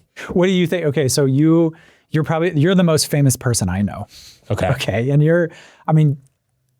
I don't want to stoke your ego too much here, Mark, but you are clearly probably don't know many people. Well, you are probably one of, if not the best-selling author of the last decade, right? I'm not but like, I've sold a lot of books. You're up there. You've sold a lot of books. Okay. Yeah. And I am online a lot. Like, yes. My face you're is internet famous for sure. Okay. There's that. How do you think this has affected your happiness, or has it? I do think it's net positive. I also think I'm like kind of the perfect level of fame, which is like, I only get recognized periodically, like once a week, twice a week, maybe, which is the perfect amount. It's like, it's a nice little ego boost, but it's not so much of an ego boost. Like it doesn't interfere or get in the way of like anything I'm trying to do. But I also think some of it's my personality. Like I kind of don't give a fuck what people think. Yeah, right. I really don't care. That was the other thing that I noticed, like when my career took off, is like I started getting invited to all these like, events with fancy people and famous people and billionaires and stuff. And it's like, talk about hedonic adaptation. Like, it'd be really exciting for like an hour or maybe even an evening. Yeah. But after pretty quickly, I was just like, who cares? Like, what am I doing here? Like, I have nothing in common with these people. What am I doing here? It's all just high school kind of at some point. It is. It's a big status game. Yeah, it is. Okay.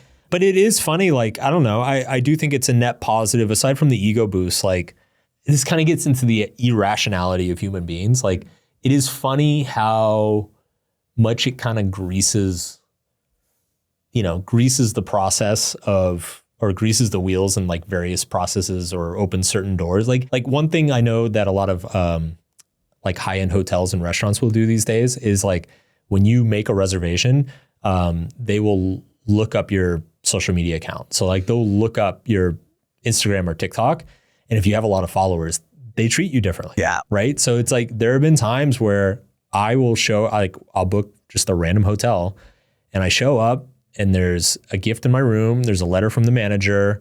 There's like, I got like a free upgrade to like a presidential suite for nothing. I like literally talked to nobody. And it's just clear. It's like, okay, they Googled me, like, so, and they're hoping I take a picture and put it on Instagram, like, so there's a lot of perks like that are just funny.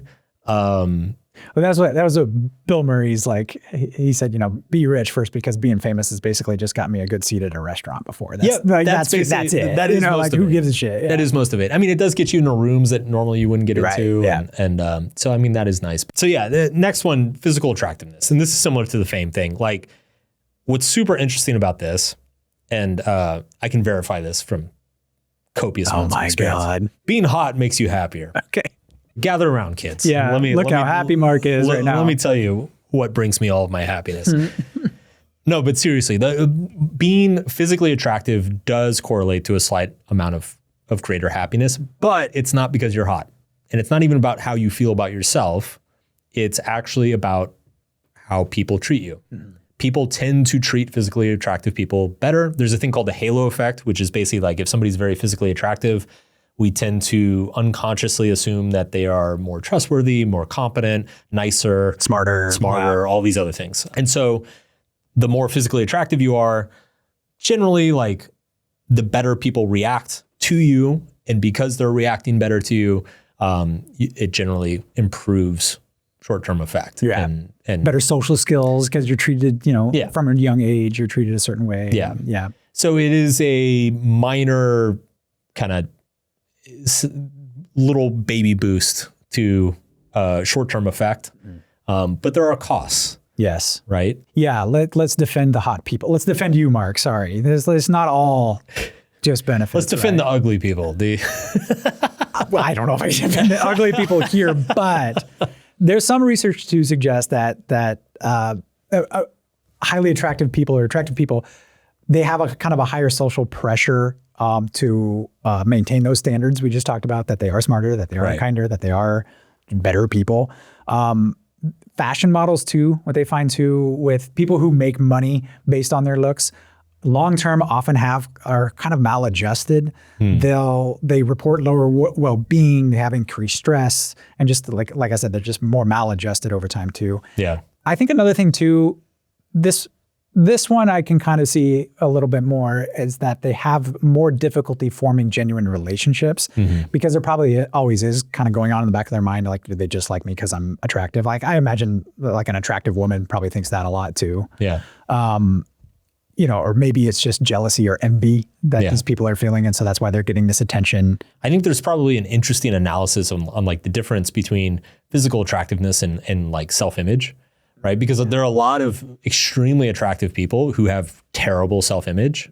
And there are a lot of people who are not super attractive who have like a very good, healthy self-image.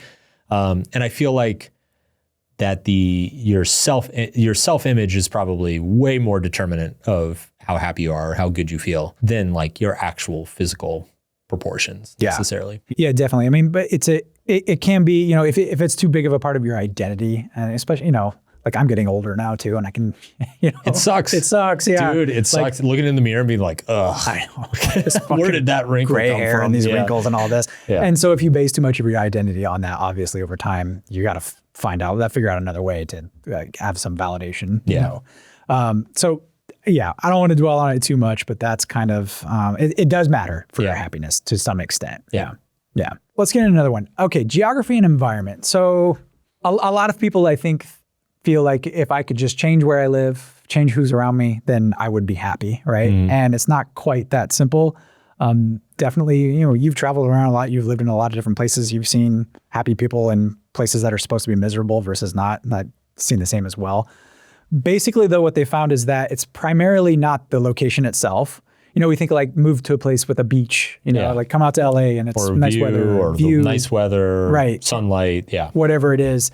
That does matter a little bit, but it's usually more about the kind of the social and institutional context of a region that have way more impact on your happiness. Okay, I'll give you like kind of at the national level. What they found is things like GDP, gross domestic product, right? Social support, a healthy life expectancy, a longer, healthier life expectancy, the amount of autonomy or freedom you get in a given region, the generosity of the people around you, and absence of corruption. Okay. Those actually have way bigger influences on your happiness based on the location where you're at than the location itself. Again, I think it kind of goes back to the hedonic adaptation thing too. Like you can move out to Southern California and it's nice every single day almost, but you just get used to it very quickly. Those sorts of things anyway. I can confirm California makes you soft. Yeah, it does. It does.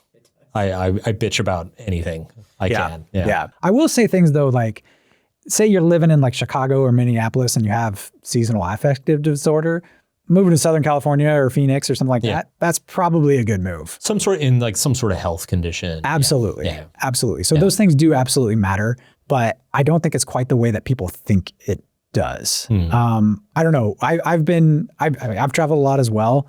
And I find happy people everywhere, and I find miserable people everywhere. So I think this one we usually probably give a little too much weight to. Yeah. I don't know. What do you think? I think weather is the big thing that people overweight. Like there's quite a few studies on weather and happiness, and it like does not matter. Yeah, I mean, if you go back to the World Happiness Report, and if you believe those stats, which we don't, but like the Scandinavian countries, they're cold as hell and dark in the winter, and people they're fine there, right?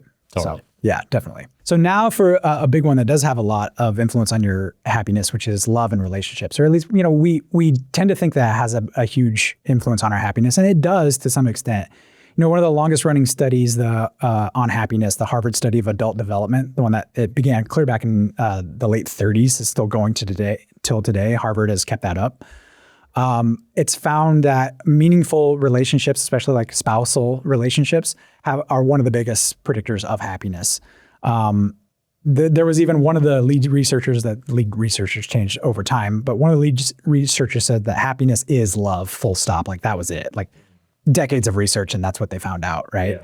And I do remember too hearing about one of the happiest individuals they've ever measured on this study was probably one of the most boring ones too. He was just this guy. He was a teacher. Yeah. He had like 2 or 3 kids. He loved his wife, lived in a middle class neighborhood, all of that, and he was like off the charts on happiness, right? Wow. And he cited his relationship with his wife as one of the greatest sources of happiness that he had.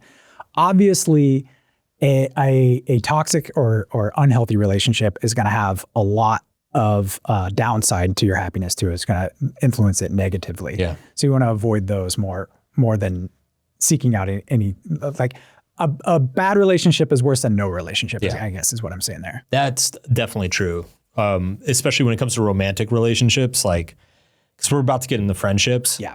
And it's interesting because I think people tend to assume that if they're single, they're going to be miserable, so they need to have a partner. Yeah. But it's actually, you're better off single than having a bad partner. Whereas with friendships, people tend to under-prioritize friendships, but you're actually like way less happy if you have no friendship. Right. Well, let's just get into that. Let's just talk about friendships because, I think you're right. I think people, we way over-index on the romantic side. There's way more content on Instagram and all social media about your romantic relationship and how to have a good one and how to be happy in it and everything like that. When actually, I think for the vast majority of people, it's going to be the friendships in your life. It's kind of your chosen family, right? Mm-hmm. That will influence your happiness to a much, much greater degree. And then not only that, if you are single, I think one of the best pieces of dating advice is to go make more friends. Yeah. Like that's my dating advice for most people is like, go make more friends and you'll just meet more people that way. For sure. Expand your social network. And then as kind of a byproduct of that, you'll probably meet somebody that you really like and you can get naked with, right? Like that's what it's all about. I think that's what it's all about too. Yeah. Yeah. As long as they're hot. As long as they're hot. Now that you should be using your friendships to labor just to get laid. That's not what I'm saying. Yes. Just manipulate your friends into introducing you to a partner. It does help. Social bonds in general though. Yeah. This is one of over and over and over again, this is what they find is that this is probably the biggest contributor to your happiness, whether you have a strong social group or not. And, especially in the United States where we've gotten so individualistic, we hunker down in our apartments and our houses and we don't connect as much. We were just talking about being over-indexed on the global and not enough on the local. This is a problem I think we all are starting to face a little bit more honestly now, and I think it's about time we do. Obviously, your social connections have a huge, huge impact on your happiness, and that's just, we're social creatures. So we need that, right? I think one of the reasons why people probably over-index on romantic relationships, I just thought of this, is that friendships are generally, they probably play more to affect and life satisfaction, which is a little bit shorter term and milder, whereas like your romantic relationship really hits on the purpose and meaning drum very hard. In fact, it's probably one of like the quickest routes to a large amount of purpose and meaning. So it just occurred to me that might be why people overemphasize that and underemphasize the social friendships. Yeah, that's the perception. I think there's a lot of meaning and purpose you can find in friendship though too. What about kids? Because for a long time, there was like research around 2010 that found that parents were less happy than non-parents. Mm-hmm. About 10 million people lost their collective shit on social media.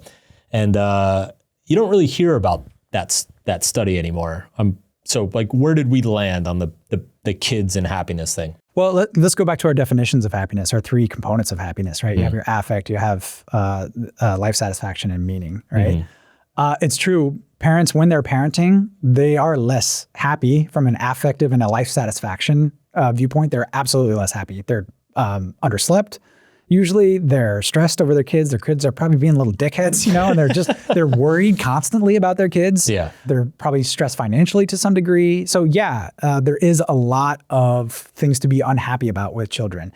I saw recently, not too long before we were recording this, I saw something from Chappell Roan, the musician, and she's like, none of my friends who have kids are happy. They're miserable, they're underslept. I see no light in their eyes or something along those lines. Yeah. And, she's in her 20s. Okay, fine. The thing about it is that it's really getting at the affective part and the life satisfaction part while you're parenting. Yeah. But nearly every parent you ever talk to will say is the most important, meaningful thing I have ever done is to raise a child. It has nothing to do with getting enough sleep and making sure your morning routine is optimized or whatever. Yeah. That's such a shallow, kind of empty form of happiness that I think people who criticize people with children on that basis are getting at. That I just think that's a very naive definition of happiness that you're getting at when you're saying, oh, parents are miserable people. It's not that at all. It's that they've given up a lot of those other things to raise a child and have a huge source of meaning in their life. Yeah. I mean, this is what we're designed to do, quote unquote, by evolution, right? We're designed to propagate the species. So like, what more meaningful thing to do is there than that? This is coming from two men who do not have children. Yes. So by the way, side note, I also think I find it interesting that comments, because you do hear comments like that quite a bit, especially among our generation and younger. It's funny though, because there's so many other things in life that require like a massive amount of sacrifice and short-term misery and struggle and stress that people don't say those things. And nobody shits all over them for that. Yeah. Like I've never heard, for instance, you could say exactly what Chappell Roan said. Yeah. You could say the exact same thing about anybody who's started a business. Yeah. Right? It's like multiple years, not enough sleep, stressed out of your mind, like no money, like it's constantly living on the edge of bankruptcy. And but nobody looks at that and it's like, wow, they seem so miserable. Why would you ever start? No, it's the opposite. It's like, it gets romanticized and people are like, oh, wow, they're so brave. And they're like going for their dreams and like, good for them, and it's, I feel like you could come up with multiple examples of that. Athletes, right? It's like athletes are stressed out of their fucking minds. They're literally training from the moment they wake up until the moment they go to bed. And yet we celebrate that. We don't, we're not like, oh, wow, they look so miserable. Like, you know what I'm saying? Yeah, it's no, like, absolutely. Is this landing? Like, yeah. It's strange that we pick children as the one thing to like kind of shit on. Right. I mean, all those other things too, you're choosing to do that. If you choose to have children, sometimes you don't choose to have children. It happens. I get that. But you're choosing to have children, or you're choosing to start a business. You're choosing to be an athlete, or whatever it is. Yeah. Yeah. I don't quite get that either. And it's those commitments, right? It's like when you are giving up your short-term happiness and your short-term satisfaction for that long-term meaning, purpose, and long-term life satisfaction, like that's the magic sauce, right? Like that's actually kind of what life's about. Like that's how you get off the hedonic treadmill. That's how you build a sustainable, like that is the eudaimonia, like the stable eudaimonic form of happiness is, being able to commit to things over the long run. Now, I'm not saying the opposite either. I'm not saying you need children to be happy. You have to be, That's not, totally. There's plenty of that. But you have to commit to something. You do have to commit to something, and it probably is going to be painful. Yes, and you and probably are going to sacrifice something, and it's probably going to suck. Yeah. Maybe it won't suck as much as raising a kid does at times. Yeah. But you might also not be getting the back end meaning from it as much either. So, all right, we just went through this whole list of things that may or may not make you happy in different ways. Yeah. I think a good way to a good lens to put these through is going back to Daniel Kahneman, that same psychologist from the money studies, right? He has this idea called the experiencing versus the remembering self, okay? So he says that just mentally we have these two kind of different modes. One of them is the experiencing self. That's kind of like the affective. We're processing the affective states as they're coming in. These affective states, according to him, last about 3 seconds, okay? And we're experiencing life in about 3-second increments, okay? The emotions that come up, whatever's happening around us, all the evaluations we have around it, that's the experiencing self, okay? But then we have the remembering self too. And the remembering self is the one looking back and kind of forming a narrative for your life and coming up with an interpretation of why these things happen or the meaning around them. Two different selves that we have, and we're often optimizing for them at different times or in different ways. A really good example is with children, right? Like I just mentioned, parents, while they're parenting, their experiencing selves are miserable, right? But when they're looking back on that experience, they think, wow, that is the most important, most significant, most meaningful thing I have ever done. Mm-hmm. How can those two things, they seem like they're just opposites, but they're really not. It's just there's two different levels of looking at the thing. Yeah. Okay. The remembering self, Kahneman argues that the remembering self is actually probably more important for our happiness. Just like the example we just used with children illustrates that, I think. And it's because we use that remembering self to write the narrative of our lives, to interpret the events of our lives, to make meaning out of our lives. So, you know, when you're looking at all these different things, you look at from the drugs and the alcohol and the sex, you know, that's pretty high on the experiential self. There's lots of positive emotions that come from those, but maybe not so much in the remembering self.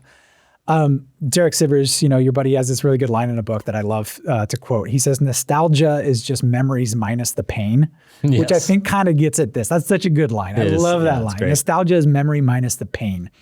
And so we don't typically remember the emotions as we're going. I mean, think back on any part of your life. You don't remember the day-to-day emotions. We have a strong bias towards the positive side of our memories. And the narrative that we constructed around it, right? Yeah.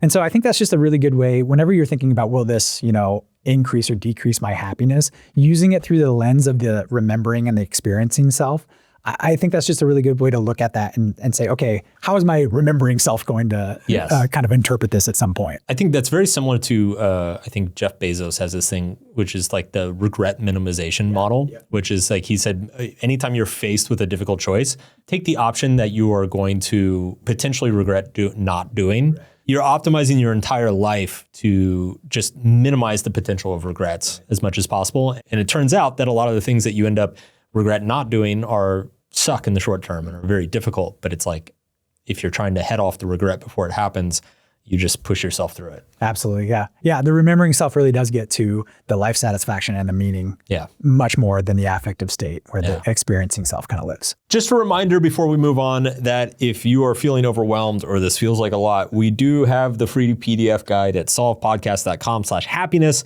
It goes over everything that you're listening to here, including much more, has all the references, links, book recommendations, and so on. So solvepodcast.com/happiness. Let's move on.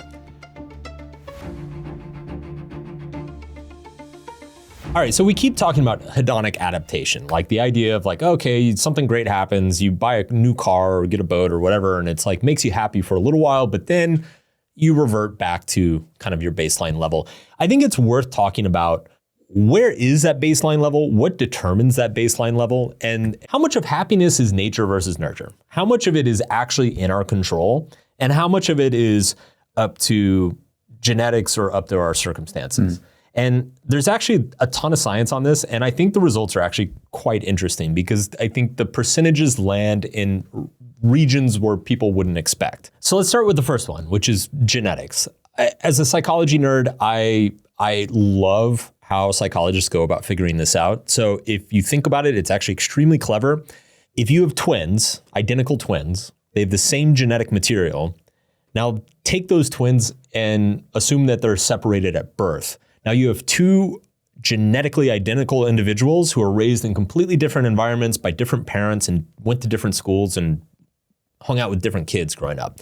this is gold to a psychologist. This is like absolute gold, because now you can actually control for genetics and actually see what is making a difference in the person's life. And so there have been a number of researchers. I believe the most prominent one was a guy at the University of Minnesota who like literally spent his entire career just scouring the country looking for twins separated at birth so he could like run a bunch of psychological assessments on them. And sure enough, when you run these assessments, one very surprising and interesting thing pops up, which is that twins that are separated at birth and grow up in completely different environments tend to be closer in their levels of happiness than two siblings who grow up in the same house. Mm-hmm. Now, what does that mean? That means that genetics is actually accounting for more happiness than a brother and sister or two brothers who grew up with the same parents, go to the same school, play with the same kids growing up. That's mind-blowing. That's something that I think most people wouldn't suspect. And I think it's something that doesn't get broadcast a whole lot. Like, that's not a headline that like people get excited to share on Facebook. You know, it's like, oh, most of your misery is determined by your genetics. Have a nice day. Yeah. Good luck. Good luck. But it's not that simple. Like, it's not that deterministic. Sonia Lubomirsky, friend of the podcast, she's been on the show a number of times, hung out and talked with her many times. She's one of the preeminent researchers on happiness in the entire world. She has doled out, roughly speaking, that about 50 to 55% of your happiness is genetically determined, and then the other 45 to 50% is determined by your circumstances and your actions. We're going to get into those in a little bit as well.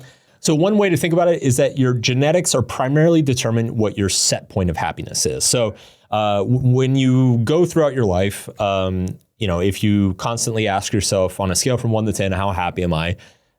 Most people land around 7, 7.5, 6.5, somewhere in that range. Most people, most of the time, are going to say around a 7. But some people, they're more like a 6 most of the time. Some people are more like an 8 most of the time. A few people are more like an 8.5 or 9 most of the time.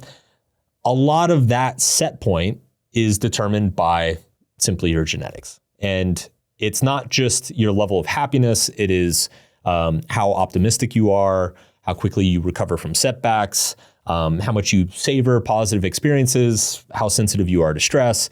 A lot of this is simply genetically based. It's personality based. One way to think about it is that some people have a talent for happiness, the same way some people have a talent for music, or they have a talent for public speaking, or they have a talent for math or whatever. Mm-hmm. Some people, happiness just comes easily to some people. It comes naturally.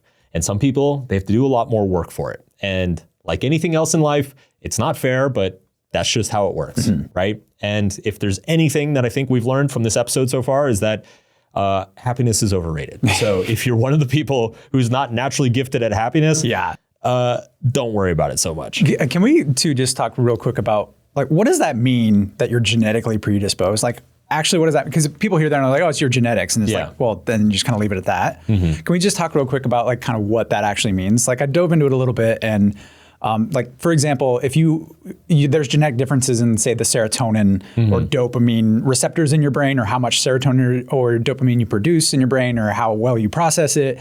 There's things like endorphins too. So like the exercise-induced endorphin release that you get after exercising, right? Like you feel good, runner's high or something like that. That's actually partially genetically determined as well. Interesting. So hormones related to stress, you mentioned stress, how reactive you are to stress. So how much, say, cortisol or other stress hormones that you produce in any given situation, and how well you process those, your body and everything like that. That's partially genetically determined as well. Interacts with the environment, of course. But then another one too I found was that like your circadian rhythm, like hormones associated with circadian rhythm, like melatonin, how much your brain and body produces, or how well it metabolizes it, or when it's produced. So obviously there's an environmental component to that. When it gets dark, your body starts producing melatonin. But there's a genetic component to it as well, like how much it gets turned on or off. So how much you sleep even too is regulated by that, which influences your happiness. Oh, we'll get to that. So yeah. So I think when people, because sometimes I remember just hearing that, I was like, genetics, determine your happiness or determine whatever, your mood or what. I'm like, how the hell? And so I just wanted to pinpoint that and let people know there's kind of like these mechanisms, underlying mechanisms, both from like a molecular level, all the way down the molecular level to like the brain structures, how your brain is even organized too, is partially genetically determined. I think it's important to point out, and we're about to get into strategies on like how to move your set point of happiness slightly in one direction or another. It's almost like the center of gravity for your happiness. Right. It's like the baseline that all else being equal, you will naturally return to. But there are plenty of actions and habits and behaviors that you can develop or implement into your life that can move that baseline up slightly, or make sure that you are more consistently having more positive experiences on a day-to-day basis. Definitely, kind of sets the boundaries, but you can kind of play within those boundaries for sure. Totally. So the second category is circumstances. And this is the one that I think everybody overestimates. The circumstances is like, the place you grow up, how much money you have, the environment that you're in, the weather, your job satisfaction, whatever, your physical traits, all these things, like the circumstances, basically like the environmental factors that are outside of your control or outside of your direct control, that our brain consistently plays a trick on us and tells us that it's their fault that I'm not happy, right? It's like, if I didn't live in this city, I would be happy. Or if I was 3 inches taller, I'd be happy. Or if I was made an extra $10,000 a year, then I'd be happy. Like the circumstance is the thing that our brain naturally overrates and puts way too much weight on. And researchers come to the conclusion that circumstances probably account for roughly around 10% of our day-to-day happiness. Generally speaking, we will return to our baseline over and over. It's really only if our circumstances become chronic or extreme in one direction or another that it really moves the needle over the long term. So things like living in extreme poverty, suffering from chronic pain, going through social isolation, losing a significant relationship, like all those things will alter your baseline happiness over a long period of time, not permanently, but like over a long period of time. It is interesting. So they do have a lot of data on the actual correlation between income and happiness, marriage and happiness, physical attractiveness and happiness, job satisfaction and happiness, and like what percentage of the variance of your day-to-day happiness is attributable to those things. And it is shockingly low. It's quite small. It is very small. So income comes in around 3% of your variance in happiness. Marriage explains about 2% of the variance. Physical attractiveness explains about 1%, and job satisfaction accounts for around 2%. These are all extremely small correlations. Like in the data itself, like the R is like around 0.115, which is so small that I think in a lot of fields they wouldn't even publish that. Like they're just like, what's the point? It's a small effect size for sure. Yeah, super small. And then that brings us to the last category, which is your intentional actions. And the good news for all of us is that our intentional actions, it's the one category that we can control. These are the things that we choose to do on a day-to-day basis. And these things account for roughly 35 to 40% of our happiness. So we have a lot of legroom to work with in terms of like boosting our day-to-day happiness, making ourselves happier people. That's the good news. The bad news is that the actions and behaviors that consistently drive happiness are probably all the things you already know and are not doing. Right. Yeah. Well, let's get into it. What are these things? Let's get into it. The first one, I mean, I feel like we hit this every episode. Diet, exercise, sleep. Sorry, guys. Like I'm not going to surprise you. Yeah. But let's start with exercise in particular. I think exercise, particularly when it comes to mood and happiness, is like pretty shocking, and it's the amount of effect it can have. One way to frame it is that imagine if there was a pill that improved mood, reduced anxiety, alleviated your depression, boosted your self-esteem, enhanced your brain function. And it also improves your sleep quality, makes you physically sexier, and helps you live longer. And it's free. What would you say, Drew? Would you I'd be like, sign me the fuck up is what I would say, yeah. But then now imagine if I told you, oh, that means going to the gym. Yeah, fuck you. You're like, I'm out. I'm out. Right. Never mind. I don't want it anymore. Right. It is like when you put it in those terms, it is just so shocking. Like if exercise was a drug, it literally would be a miracle drug. Yeah.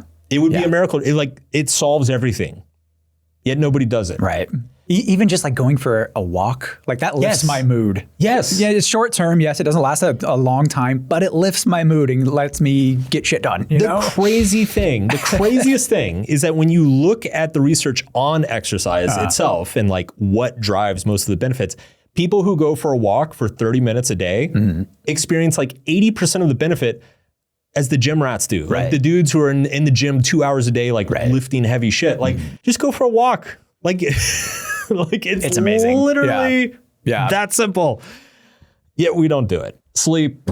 I don't need to tell you how much sleep matters. Anybody who has tried to go to work on 3 hours of sleep knows how absolutely fucking miserable it is. Yeah, it's not just that you're tired too, right? It's that you're dysregulated. You are irritable, Yeah. you're angry, you're sad, you're mopey, you feel pessimistic. It is, sleep affects your mood and your emotions like dramatically. Yeah. When I wake up in the middle of the night too, I just have the worst thoughts. Like if I'm up at 3 o'clock in the morning, I'm just like, oh my God, my life is over. And it's awful. And then I wake up and I'm like, okay, I'm fine after a little bit of sleep. So yeah, definitely.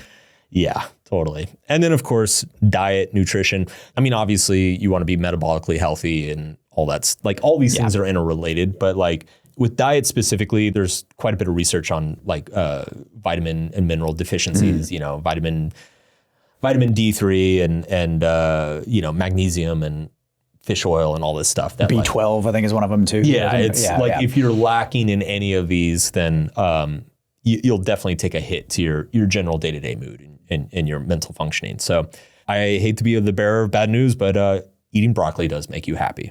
So believe it or not. And then the big one, relationships. Honestly, like if there's anything in this episode that should be in a bright neon sign flashing in people's face, it is the quality of your relationships will ultimately have the largest effect on the quality of your happiness, how happy you are on a day-to-day basis. And that's not just, it's not just the quality, it's not just your romantic relationship. It's the aggregate of all of your relationships. Do you have a strong social support network? Do you have friends that you care about? Are you surrounded by people who care about you, who have your best interests at heart? And yes, the people that you are close to, is that a healthy intimacy that you have with them? Do you have good lines of communication? Do you feel supported and cared for? Probably the longest running psychological study in the world is famously known as the Harvard study. So it started in the late 1930s. As time went on, they started following up with them. I think probably what happened is that the medical stuff wasn't super interesting, but they realized that they had this incredible psychological data set, and they're like, oh, let's keep this going. So they followed up with these men throughout their entire lives. And it's still going today. It's like an 80-year-old study. I imagine most of the original participants have passed away by this point. But it is basically, it was a longitudinal study where they followed, I think, around 1,500 men from starting around like age 20 throughout their entire lives. And every few years, they would check in with them and give them just these massive surveys of like, what's going on in your life? How's your marriage? How's your job? How much money do you have? Where are you living? So on and so forth, decade after decade after decade. And then finally in the 90s, George Valent, who was the primary administrator of the study at the time, like the study's so long that they've like now gone through like 3 head researchers who have like been administering it because the study outlives them. Right, yeah. But at the time, George Valent was running the study and he wrote a book about the results where he said that, full stop, I could sum up the entire 70 years of data in a single word, which is love. It's like happiness equals love. Happiness equals relationship. The hippies were right. I know, the fucking Beatles, dude. The Beatles had it right all along. All you need is love. You know, in our episode about emotions, we talked about how our relationships co-regulate our emotions with us. That like we are when we say humans are a social species, what that means is that like our biology, our nervous system, our cognitive system, like we are intertwined with each other. We need each other to function correctly.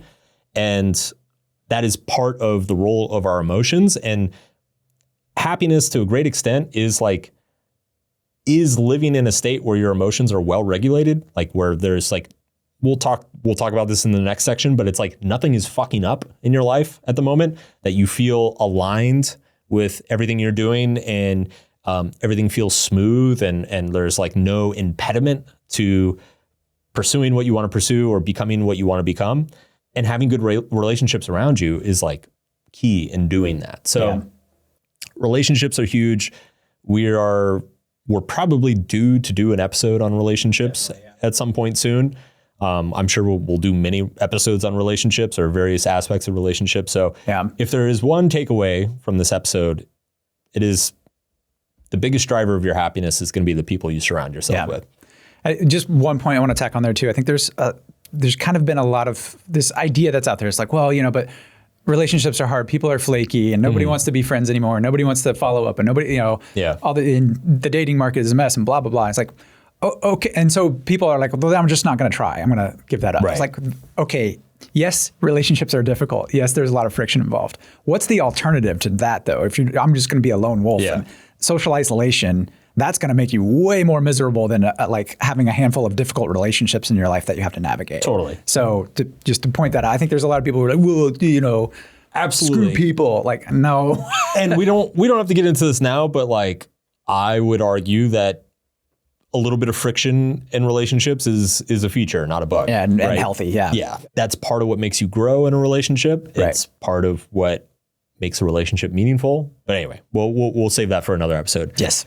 In terms of things that you can actually do yourself relatively immediately, like now, this moment, probably the number one action is practicing gratitude, doing a simple gratitude journal or gratitude prompt or gratitude meditation.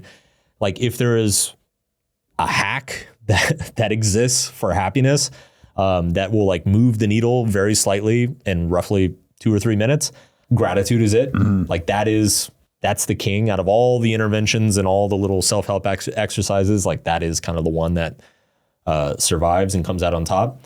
Another one is experiencing flow. And flow is basically that state of getting lost in whatever you're doing, like feeling kind of when time just starts floating by and you forget where you are, and you're just so immersed in whatever activity you're doing that you kind of lose sense of the outer world or anything else that's going on. So flow is generally, I think it's representative of living in alignment with things you care about.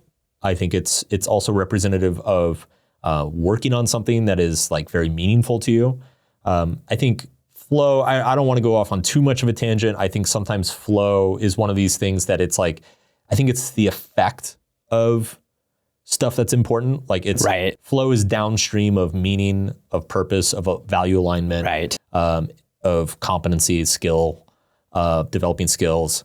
But it's one of those things, this happens often in psychology, is that like psychologists discover the effect and then they assume that it must be the cause. And so they're like, oh, you just need to get more flow in your life. And then they like start coming up with all these tactics and hacks to get flow. And it's like, well, no, if you just kind of figure out the meaning and values thing, then flow happens naturally as a side effect. Right. But anyway, the point is that what the listener can do right this minute is just think about the things in your life that put you in the flow, that you lose yourself and you lose track of time.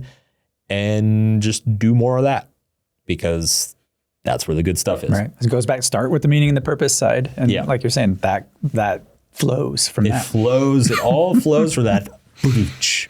Next one, this one is super interesting. Altruism, helping others. Yeah. Acts of kindness is sometimes what it's referred to in the literature. So Dunn, Acton, and Norton in 2008 had a seminal paper that was like a bit of an earthquake at the time, where they discovered that people who spent their money on other people were happier than people who spent money on themselves, which is super fascinating. And it's I don't know if you've read this study, but it's actually really interesting what they did. So they started out, they just took like cross-sectional survey data. And I think the survey just happened. It was like some sort of happiness survey. And it just so happened that it included, I think, how much people gave to charity or something. And the researchers just like ran an analysis on it, like looking for correlations. And one popped up of like people who gave more money to charity tended to be happier. And so the researchers were like, that's super interesting. So what they did next is they went and they found people who had just come across like a windfall of money. So lottery winners, people who just inherited a fortune, I guess like startup founders who just exited for $100 million, like basically people who just went from middle class normal to super fucking rich really quickly. And what's interesting about this is that by this point, there had actually been quite a bit of research on lottery winners and like the fact that they don't end up happier most of the time. And in fact, a lot of lottery winners become miserable and go broke because of the money. So there was already quite a bit of data and research on people who had windfalls. And so these researchers went and found people who had windfalls, but instead of tracking what they did with the money for themselves, they just tracked how much these windfall people spent money on others. So how many of them went and like bought a house for their mom and bought a car for their cousin and paid for their sister's college tuition or whatever. And sure enough, what they found was that, all lottery winners see this huge spike in happiness early on. And then, within a couple of years, it like resets the baseline level. What they found is that the more people with windfalls spent on other people, the slower that return to baseline was. And in some cases, it never completely got back there. And this like got them really excited. And so the last thing they did is they just rounded up a bunch of participants and they separated them into two groups. And they gave one group, I think it wasn't much money either. I think it was like $40 or $50 each. So they gave one group of people each $50 and they said, go spend this on yourself. And then they gave the other group of people $50 and they said, go spend this on somebody else. And then come back afterwards. And then they measured people's happiness both before and after, and then, of course, like a few days or weeks out. And sure enough, the people who spent money on other people, which again, like somebody's literally handing you $50, which like I think our intuition would always just be like, oh yeah, I'd rather get $50 than like have to go buy something for somebody else. Right. But sure enough, the people who had to buy something for somebody else all came back and and on average stated that they were significantly happier. So acts of kindness, generosity, charity, there you can be a little bit selfish with it, which is just like understanding that like this is going to make you feel really good. Yeah. And I think it comes back to the meaning thing, right? Because it's like when you spend something on yourself, you're optimizing for effect and maybe a little bit of life satisfaction, which depending on what you spend on, which we'll talk about here in a second. But when you spend money on others, I think that gives you meaning and purpose much more than it does positive effect. Yeah. Yeah. And I think there's kind of this idea too that some people get for some reason. They're like, oh, I don't want to make too much money because then I'll turn into an asshole or something. You run into people like that and you're like, you can help more people if you have more money. Yes. Right? And that's one of the benefits of having more money is that you can help more people and you get to decide how you're going to help more people that way. And so, when your resources are more limited, then you have to focus on yourself. Yeah, I think that's probably one of the reasons why poverty, it does kind of make you more miserable is because you're just constantly thinking about your own survival and yourself because you have to. You are by necessity self-absorbed. Yeah. Right. Like you literally don't have the bandwidth. That's not a moral judgment there. I'm just saying it's just like ground level truth. When you don't know where your next meal is coming from, like you have to think about yourself. Right. You can't think about anybody else. Right. Totally on board with that. And I'll just say too, like anecdotally speaking, I strongly believe that money doesn't change people. It amplifies who they are. Yeah. Right. I totally agree with that. All of my observations is that people who were stingy when they didn't have money are even stingier when they have it. Yeah. People who are greedy when they didn't have money are even greedier when they have it. And people who are very kind and generous when they don't have money are even more generous when they have it. So it's I don't think money changes people much. Well, that when we talked about money, that kind of bears out in the most recent research too, right? Yeah. If you're miserable without money, you're going to be miserable with money. Exactly. It's not going to move the needle much past a certain point. isn't that so ironic though? That like, like the people who are happy without money are the ones who become happier with it. Dude, I love the human mind. Like, it's so fucking interesting.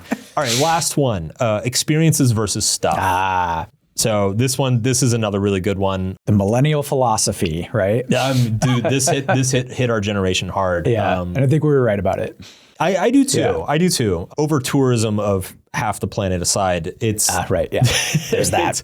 It is like, I mean, it is correct, and I do think it is something that our generation got right. Like, basically, the short version of it is that, you know, let's say you want to spend $5,000. You can either spend it on a really nice shiny object, or you can spend it on an experience. Generally speaking, people who spend it on experiences experience more happiness, and that happiness is sustained for a longer period of time. Mm-hmm. Bonus points if that experience involves other people you care about. 100%, yeah. See relationships. Mm-hmm. So it's like, if you're just like some optimization nerd who wants to optimize for happiness per dollar spent, spend on experiences that involve other people. This is something that you actually hear come up quite a bit. Like, if you listen to a lot of the kind of like the personal finance gurus, like, you know, Ramit and Dave Ramsey and Scott Galloway and people like that, like, the thing that they always say is like, the best part about being rich is spending money on other people. Yeah. Like, that is actually what drives like all of the meaning. And again, it's because experiences are meaningful. This kind of comes back to what you were talking about the experiencing self versus remembering self. Mm-hmm. Like, when you buy a thing, it's fun in that moment, but then the hedonic adaptation kicks in, right, and you get sick of it. And then on top of that, stuff, especially expensive stuff, has upkeep, it has maintenance, it falls apart. It's like, you have to worry about it and clean it and do all sorts of crap. Programmed obsolescence too. It's going to go out of date at some point. Yeah, exactly. Yeah. It's like trends change in 10 years. You actually hate it, but it was so expensive. Cool CD player you bought. You know? Yeah, my $700 CD player. My beautiful DVD collection. Yeah.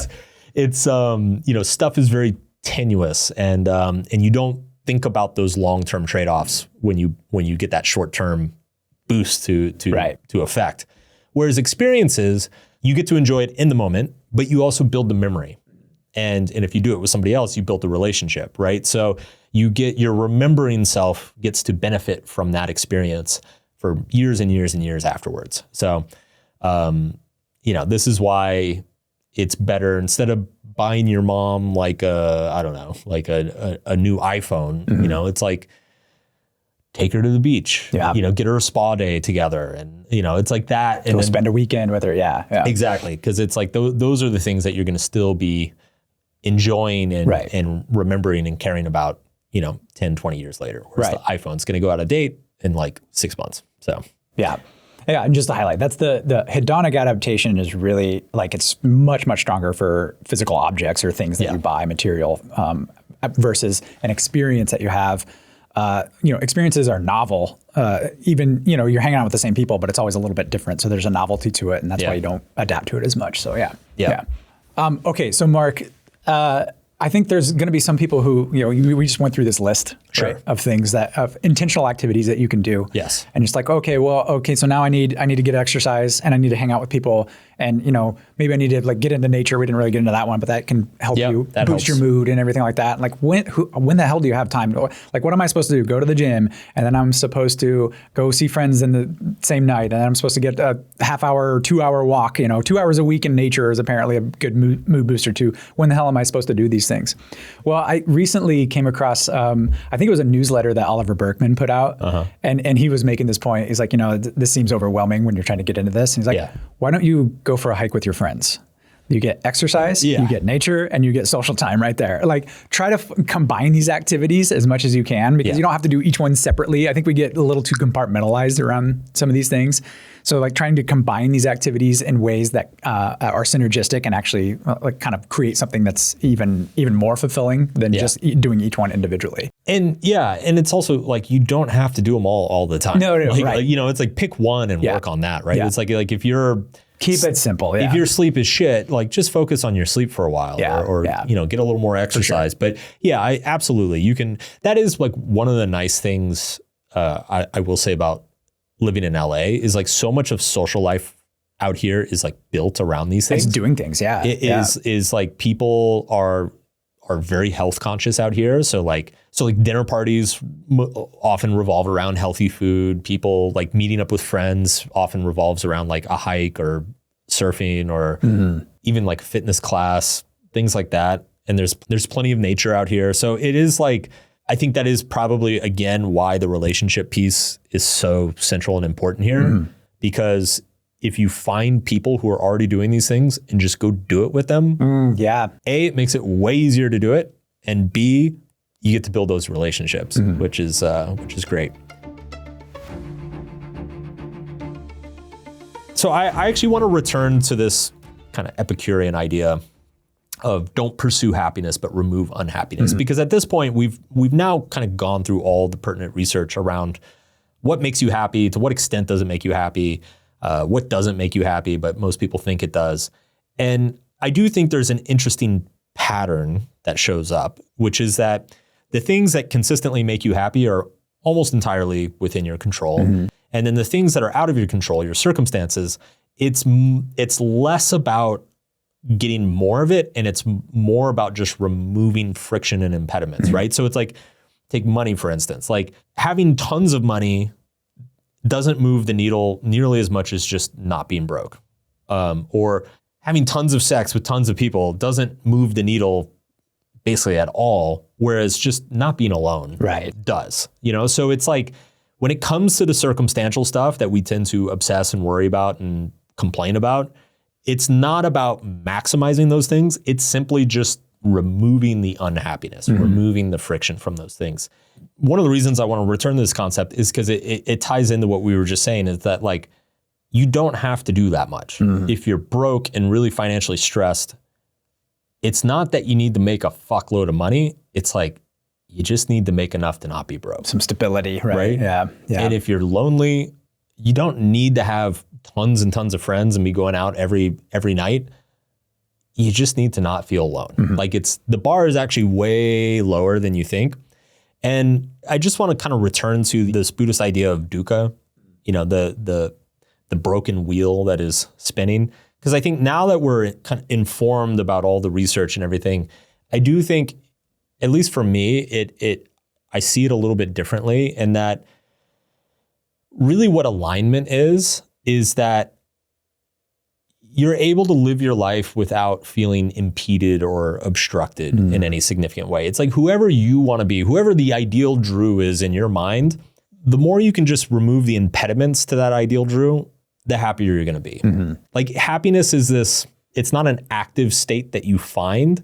It is rather the absence of obstructions and impediments to the things you care about. You almost don't notice it. Yes. Like in a way, you don't notice it. Right. Right. Absolutely. Actually, I have a fantastic quote about this that I love. This comes from the philosopher Arthur Schopenhauer, who ironically was an incredibly miserable person, but we won't get into that. He was a brilliant writer and a brilliant philosopher. And this is probably my favorite thing that he ever wrote. So he wrote, "Just as a stream flows smoothly on as long as it encounters no obstruction, so the nature of man and animal is such that we never really notice or become conscious of what is agreeable to our will. If we are to notice something, our will has to have been thwarted. It has to have experienced a shock of some kind. On the other hand, all that opposes, frustrates, and resists our will, that is to say, all that is unpleasant and painful, impresses itself upon us instantly, directly, and with great clarity. Just as we are conscious not of the healthiness of our whole body, but only of the little place where the shoe pinches, so we think not of the totality of our successful activities, but of some insignificant trifle or other which continues to vex us. All happiness and gratification is therefore the mere abolition of a desire and the extinction of pain." I fucking love that. It's so good. And it's so true too. You just don't notice it. And it goes back to, if you're trying to pursue it, then you're not going to get it, right? Exactly. Which is, in Subtle or Not Giving a Fuck, I wrote about the backwards law, which is, in the book, I defined it as the pursuit of a positive experience is itself a negative experience, and the acceptance of a negative experience is itself a positive experience. And I think this really explains that, which is that when you're pursuing happiness, what you're actually doing is subtly reminding yourself that you're not happy. Right. Whereas when you simply accept unhappiness, what you're actually doing is subtly letting go of the impediment to how you want your life to be, which then makes you happy. It's this beautiful paradox that takes place. And I think it's something that's ever present, and it's something that we often miss and forget in a lot of subtle ways. I do want to bring up just a couple other psychological points that tie into this, which I think are ways that we invent impediments for ourselves mentally, ways that we invent trifles that distract us from the whole success of our being. The first one is just social comparison. You know, there's the cliche that comparison is the thief of all joy. You know, I think the conventional advice is to just like, don't compare yourself to others. I think that's unrealistic. I think as humans, we are kind of wired to compare ourselves to others. Like we care what other people are doing, and we are concerned with like whether we're living up to the social expectations around us. What I always tell people is don't try to stop comparing yourself to others. Rather, compare yourself to better people and for better reasons, right? So it's like comparison. Sure, it can make you feel bad. If you get on Instagram and you see somebody who's like way more attractive than you, has way more money than you, and is doing way cooler shit than you, and you compare yourself to them, then you're going to feel bad about that. But if you think about like your role models or your heroes or the people who inspire you, like the people you look up to, a mentor, that's also a form of comparison. When you look at somebody who has deeply inspired you and motivated you to like be better yourself, that's a positive result of comparison. It's like, wow, they're amazing and they're further down the road on the path that I'm on. I want to be more like them. I want to like watch what they're doing and try to learn something from it and see if I can become better. Like I would say that's a healthy form of social comparison.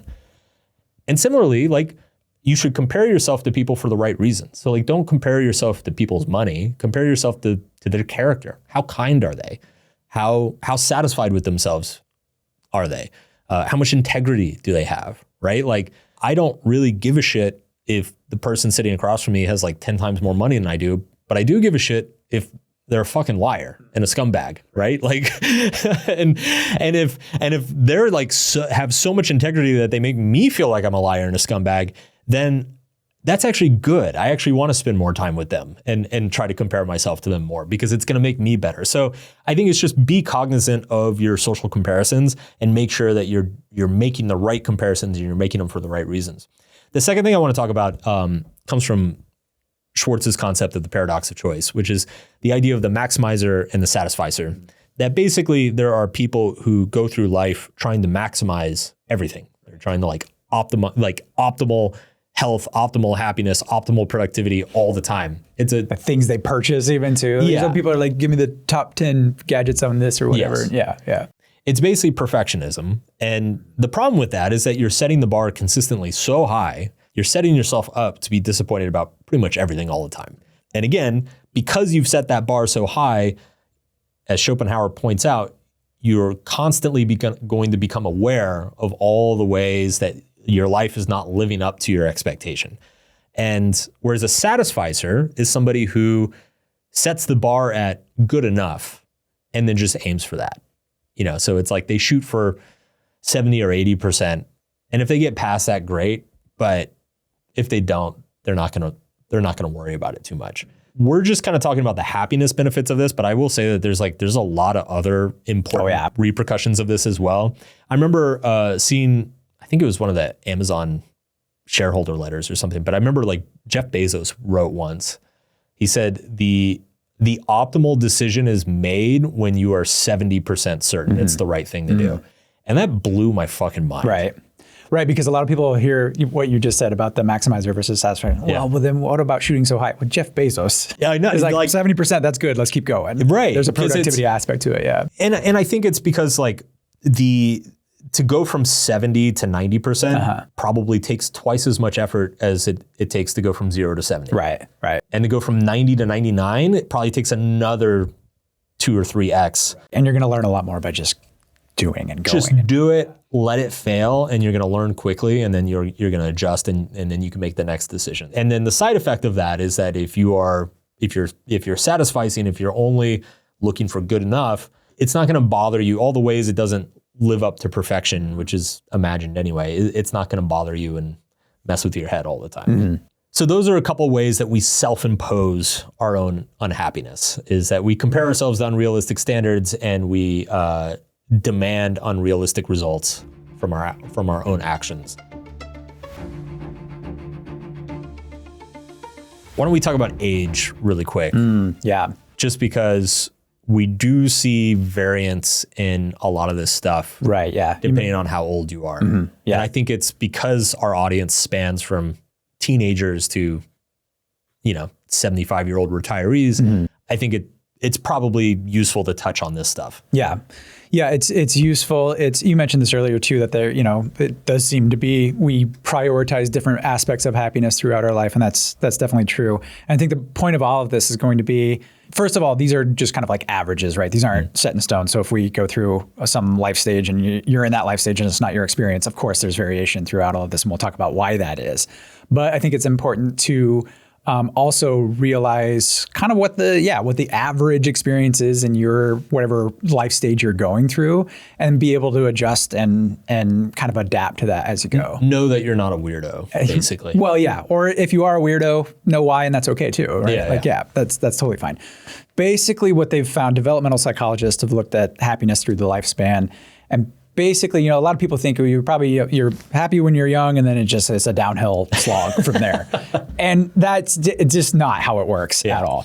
They consistently have found what they call a U-shaped curve, and generally speaking, but there's different aspects of happiness that are highlighted at each one of these stages. But typically in your youth, late teens, 20s, early to mid 30s, you're generally kind of happier for the most part. You have higher affect anyway, usually because you're chasing experiences that are high affective states, right? Yeah. And everything's new. Everything's new. Everything's new, which is exciting, which is fun, which is, Exactly. What you're really doing is you're kind of exploring emotionally who you are, more or less, right? And so you experience a very wide range of experiences and emotions through these stages, and you kind of get a sense of like where your emotional sense or center of gravity is during this time.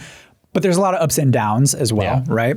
There's even research to show that, like in brain imaging studies, younger people, there's heightened activity in brain regions that are associated with reward and with even just emotion too. The emotional networks fire more strongly. And you can think about it like, if you're older and you're listening to this, and you think about when you were younger, like things were just more intense, right? They were for me anyway. I know like emotional intensity in my late teens and 20s, like everything was just so intense. And part of it is novelty. The end of the world. Everything's the best thing ever. Or it's awesome, right? Like, oh my God, we went to this concert and it was amazing. And you get older and you're like, whatever, right? That's kind of what's going on there. There's higher levels of those emotional highs, but you also have more anxiety during this time. Yeah. You have, there's more, even anger and sadness are experienced more intensely during these periods as well. So I think if you're younger and you're going through that, just know that that's part of the human experience, is to experience these things much more intensely at that age, both the highs and the lows. Yeah. Again, this is kind of a period for exploration and emotional exploration, especially. And this intensity, this emotional experience during this intense emotional experience during this period, it really kind of drives you to these life-building activities, I guess what I'm going to call life-building activities, like your career, like seeking relationships, figuring out your own independence, like how that works. So this is just kind of part of the evolutionary toolkit that we have, and that's what you're experiencing. So I know there's a lot of like young people like, oh my God, like why do I feel this bad? It's like, well, wait till tomorrow. You're probably going to feel awesome for one. Right. But also this is part of life. And I know that's not, when you hear that when you're younger, you're like, okay, what am I supposed to do with that? Yeah. I think one of the things you really can do though is start to focus more on, your life satisfaction and meaning, like we've talked about, instead of just kind of chasing the dopamine and the rush of emotional experiences that you're trying to go for. I don't know if anybody ever said this to you when you were, say, high school, college age, but I always hated this because I was pretty miserable in high school. Yeah, same. I hated it when adults came up to me and they were like, these are the best years of your life. Oh God, yeah. That would make me so depressed. And now that I'm 40, I'm like, who are these people I don't know that peaked in high school? Like, that is not true at all. Okay. No. Anybody who says that, if you're a young person, anybody who says that to you is like fucked up somewhere, because it's like life should get better. Right. Because you figure out who you are, you figure out what matters to you, and you find things that are more important to you than, like the next cool concert, or whether, the cute person likes you, like it's just that things become way more significant, and that significance brings a lot of satisfaction with it. Sure. Like there's a lot of stress and difficulty that happens as you get older, but I would never trade or go back. No. I mean, I think there is something to that saying, youth is wasted on the young, and sure, like your energy and your optimism and all that is probably wasted a little bit when you're younger, because you don't know how to use it. Right. But you go through this experience and you gain some more perspective for sure. Sure.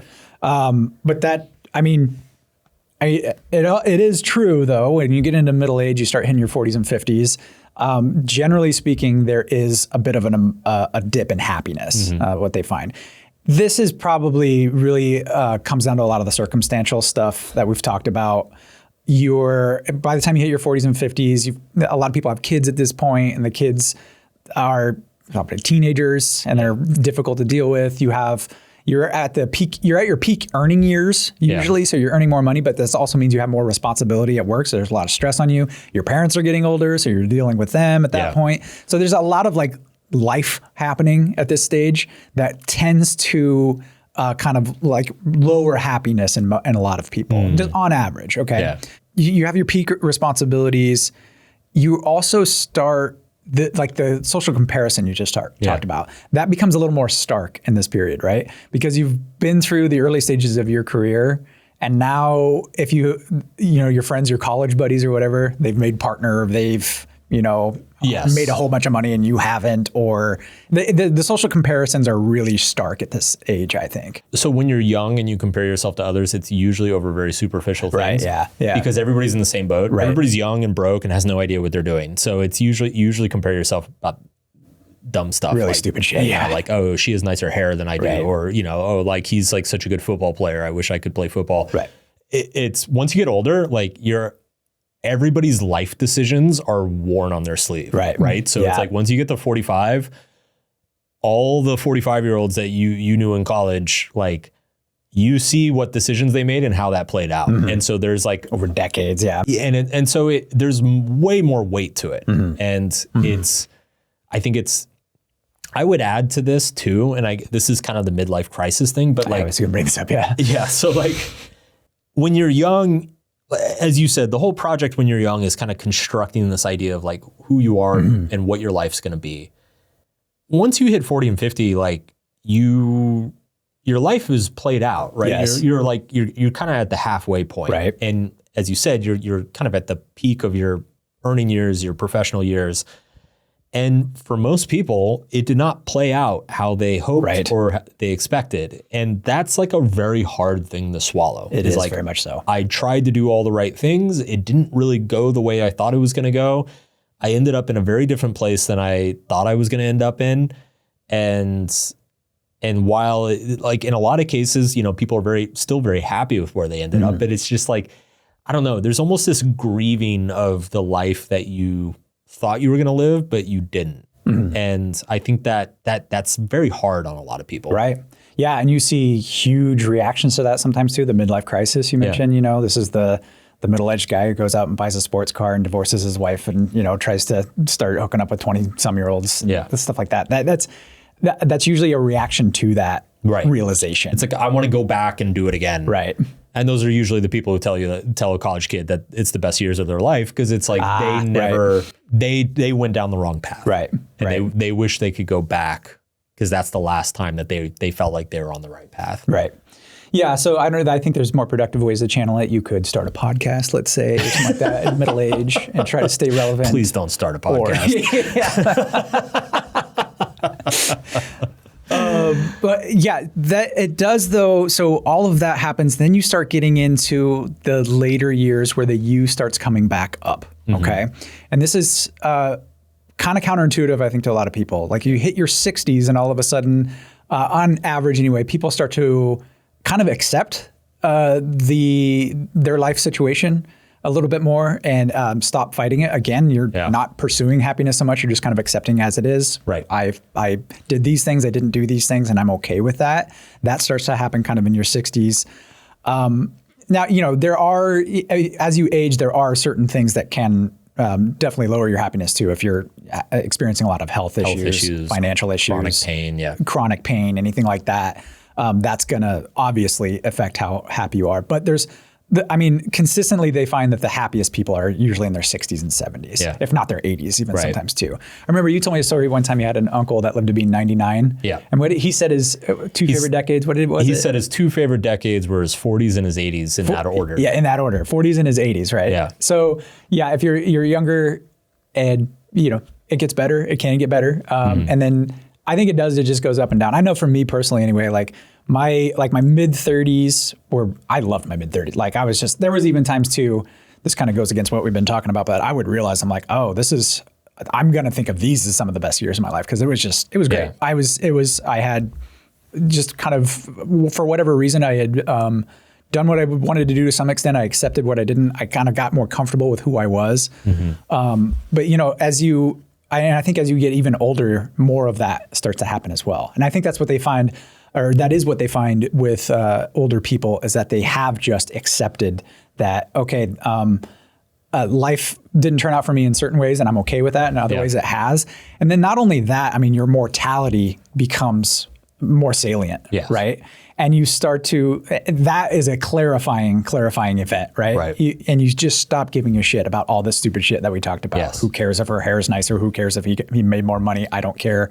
You're probably not trying to maximize everything anymore because you're just like, that ship sailed, whatever, this is good enough. And that's okay. And that actually makes you happier. There's an acceptance to it. Again, just accept that this is how it is and stop trying to be so happy. And then all of a sudden you do get happier. I imagine gratitude comes in quite a bit as well. Absolutely. Because you've probably seen some people around you either pass away or not do as well. And you're like, okay, well, I'm right. And you've also, you have lived long enough that you have perspective to really look back and be like, okay, well, that thing in my life, that was actually really special. And I'm so grateful for that. It goes back to the remembering self. Right? Yeah. You can look back on those and again, so you look back on those times and the remembering self, it removes a lot of the emotions that happened at those periods, right? When you're looking back, but you remember them as significant and meaningful rather than what emotions they gave you, right? So that starts to happen more and more as you get older. And again, you just you selectively start to prioritize the more important things in your life that are going to just naturally bring you more happiness anyway. And that just it happens over the lifespan like that. There's just we talked about this before, and I think that it does kind of map onto this, the three components of happiness: your affect, your life satisfaction, and the meaning. It seems like when you're younger, you're kind of really pursuing that affective happiness more than the other two. As you get into kind of more middle age, the life satisfaction becomes more of a factor. How satisfied are you with your life? The disappointments that are there, how much do you accept those? You can look back with perspective, like you said, and see the meaning and the purpose behind what you've done and make an assessment from there. So yeah. For sure. One of the things though too is I'm not sure how much, this is something I want to ask you, how much should you kind of rail against those trends in your life? Again, not everybody, it's an average and it's just kind of, this is what people tend to do and there's going to be lots of exceptions to it. But when you're young, I'm not sure you do have the perspective that you need. So maybe you should be optimizing more for affect and fun and everything like that. I know I look back on some of that and I don't regret it, Right. First of all, I think if you're young, that is what you should be optimizing for because you don't know who you are. And you don't know what you want and you don't know what you want your life to turn out as. Or maybe you think you do, but you're probably wrong. And it's like you're going to have to live through a few missteps or pivots to really get clarity on who you want to be. I do think all that is normal. I think the risk for young people, and I speak as somebody who probably did this, is that when you over-optimize for exploration and effect and novelty, you can under-index on purpose and meaning. And it's very easy to convince yourself that a lot of that exploration and novelty is going to be meaningful, and most of it's not. And so I think it's just like, be wary, be careful not to bullshit yourself. Like really ask yourself honestly, like, is this going to matter in 20 years? Like, is the 45-year-old me really going to give a shit that, I don't know, went to a full moon party in Thailand? Like, not to say don't go, but I'm just saying, like, if that's what you're optimizing everything around, those sorts of experiences, like, just be aware of what you're doing and be careful with it. Because I definitely think I went too hard on that. There is an addictive quality to chasing novelty that you can get kind of caught up in. Right. And some people never get out of it. It's like those are the Peter Pans who are 45 and they're still going to festivals and doing a bunch of drugs and trying to hook up with people half their age. And it's like, yeah, you don't want to end up there. Right. So, right. That would be my only disclaimer. Yeah, and I mean, there's definitely research that shows just being aware of this U-shaped curve actually helps you kind of navigate these. So again, it's more of an acceptance. So if you're in middle age and you're like, it's like, this is just part of it. This is temporary. Hard. Yeah, This is a hard part of your life, and you're going to get through it, and then you're going to see the meaning at the end of it. Yeah. Right? So like just being aware of it it tends to help people quite a bit, actually, too. So knowledge is power in that sense, anyway. For sure. Yeah. All right, we're in the home stretch here, Drew. Why don't we, before we wrap up with the final takeaways, I do think it's worth, now that we've laid out all the research, laid out all the philosophy, we have a very strong understanding of just what happiness is, how it works, what causes it, what doesn't cause it. I do think it's probably worth revisiting a handful of common happiness myths that get passed around all the time, especially in the self-help space and on Instagram. And just assumptions that I think a lot of people have or that seem intuitive, but are actually completely wrong. Yeah. So I will kick it off, which is that to be happy means that you feel good all the time. And I think by this point, listeners should understand that happiness is actually it's a multivariate, complicated thing that you can be extremely happy with yourself and your life and not having fun. Mm-hmm. It is not the same thing as feeling good or pleasure or fun or excitement. There's all sorts of nuances to it, and there are even different versions of happiness that play out under different circumstances. Yeah.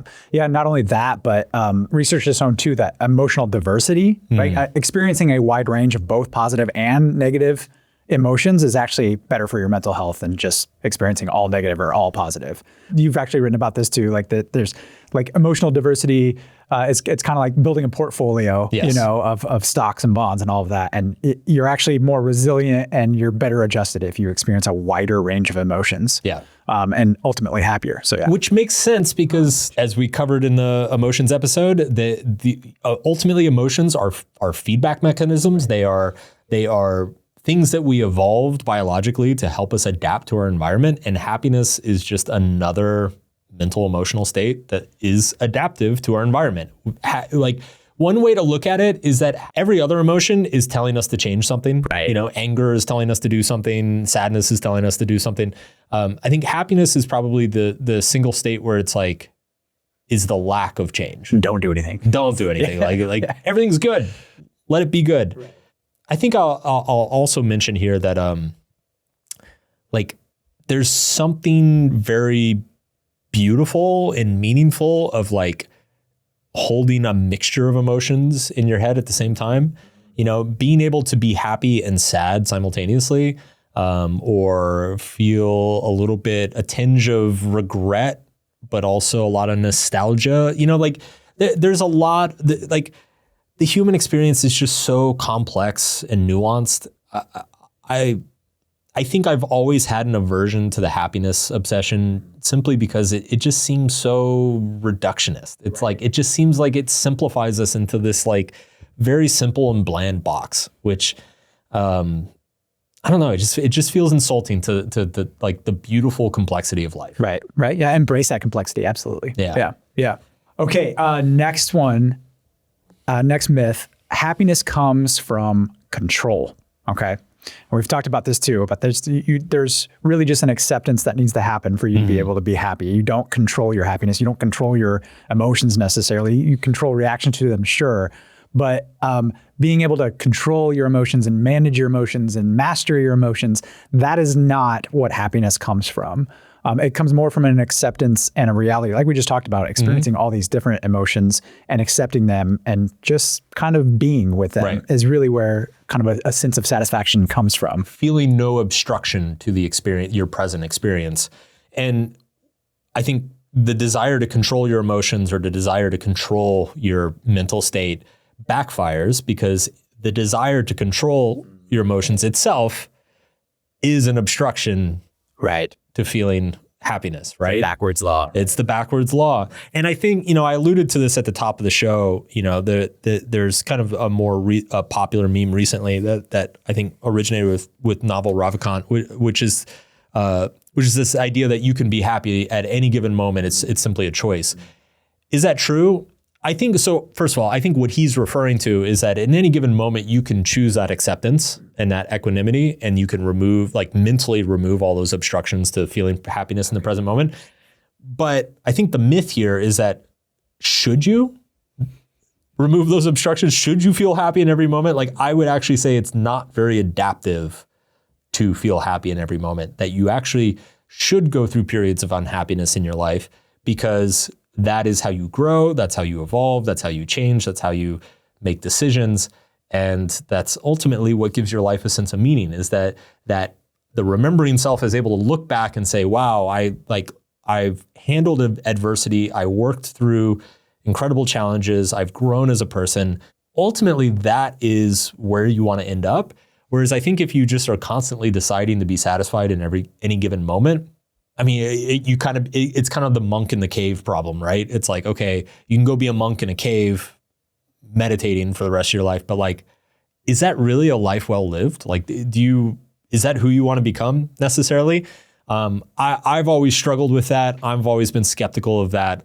Again, I'm more of the modern scientific view that emotions are adaptive. They shouldn't be our masters. And I think if you are choosing to optimize for happiness in every single moment, whether it's in an unhealthy way of trying to control everything or in a healthy way of just simply accepting everything, I don't know if that's the point.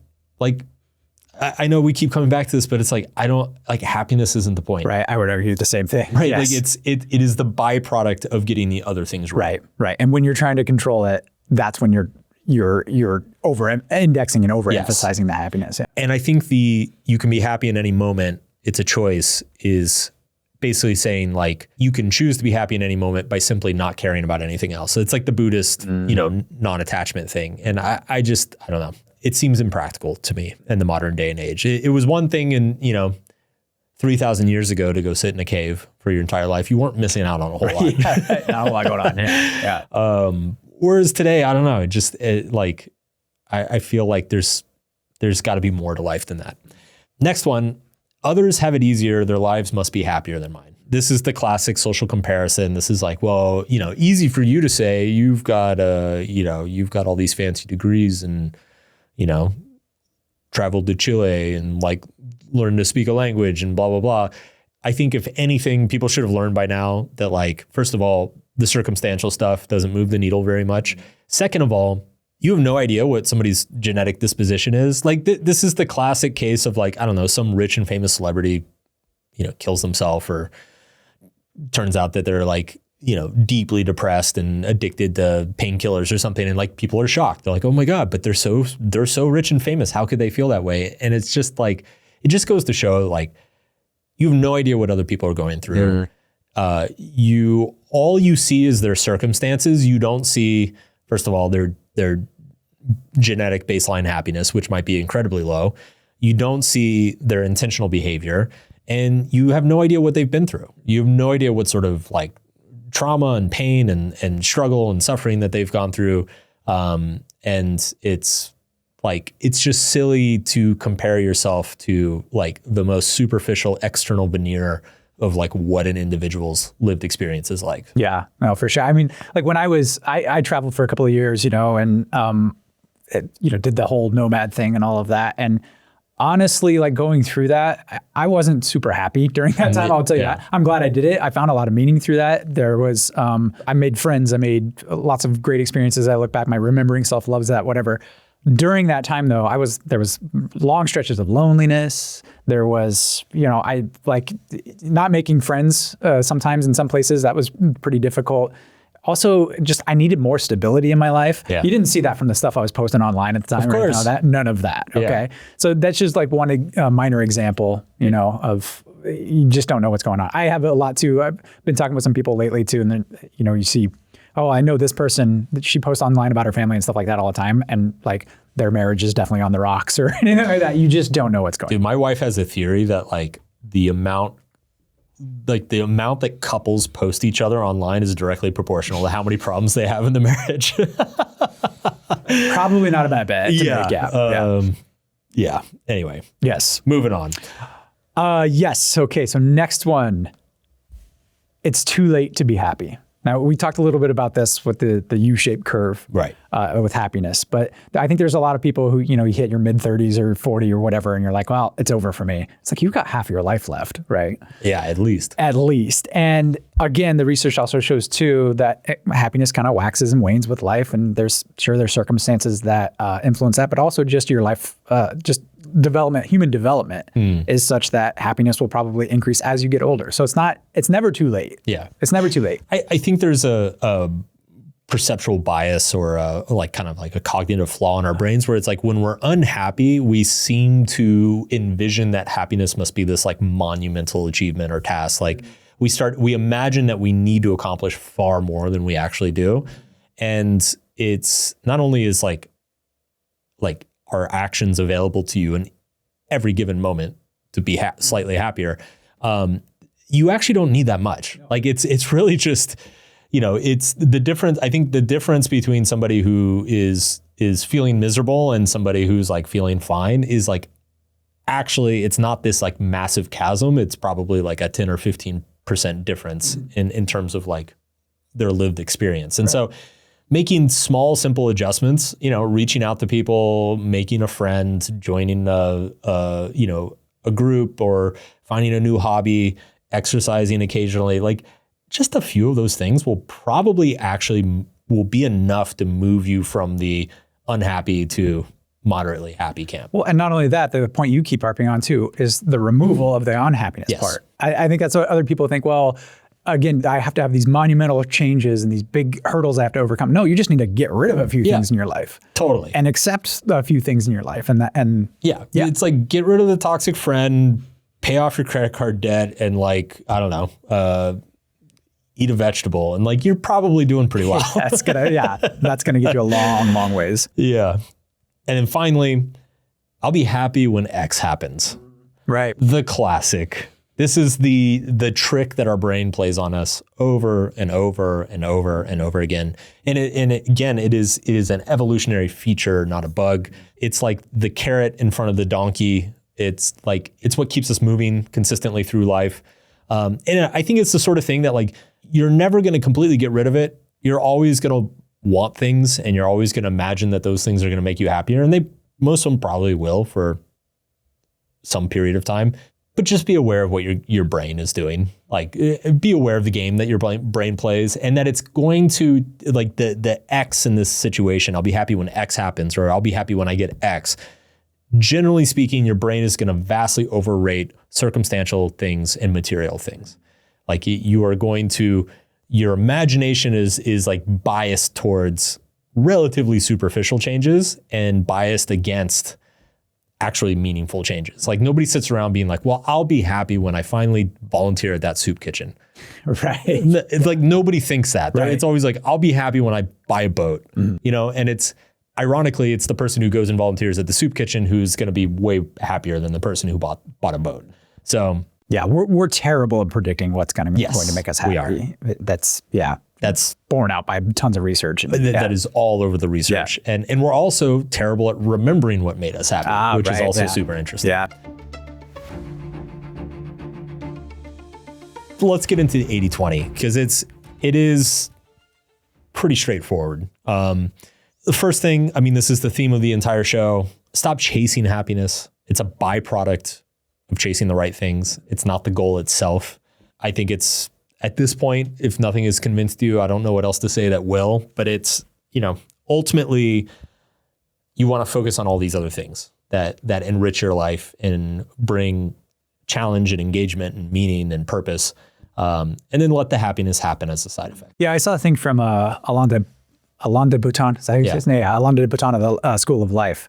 And he was talking about happiness. And he said, instead of chasing happiness, like chase an interesting life. I thought that was a really good way to look at it too. And that's kind of what we've been talking about all throughout this episode is, the meaning and the purpose and everything like that is more, you're looking at having an interesting life. Yeah. That's travel, that's relationship. And relationships are hard and there's difficult things about them. And, developing a really good career, that's hard. And there's interesting parts of that as well.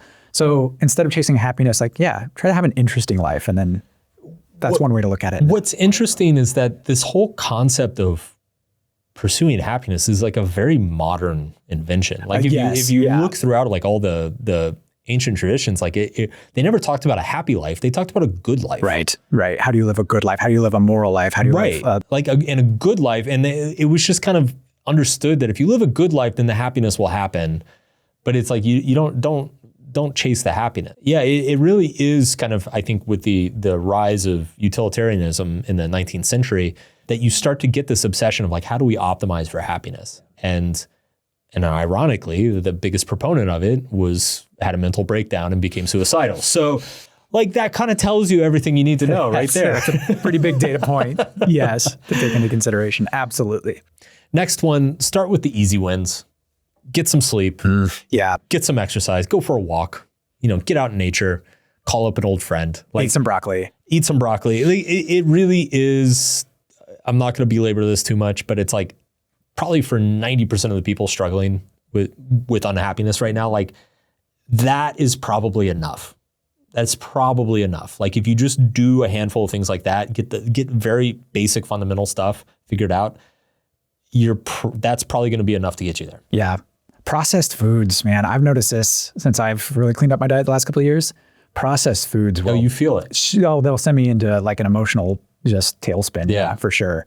So diet, I think, is a big one too. All the others, obviously, exercise and all of that. But yeah, I think diet is a little bit underrated in this area as well. You know what's interesting? When I quit drinking, a huge chunk of my anxiety went away. Oh yeah. Which was totally unexpected. I mean, obviously, I expected the hangovers to go away, and but like, one of the biggest benefits I got from not drinking was my moods became way more stable. And I became less anxious in general, which is like completely shocked me. Yeah. I was not expecting that. Yeah.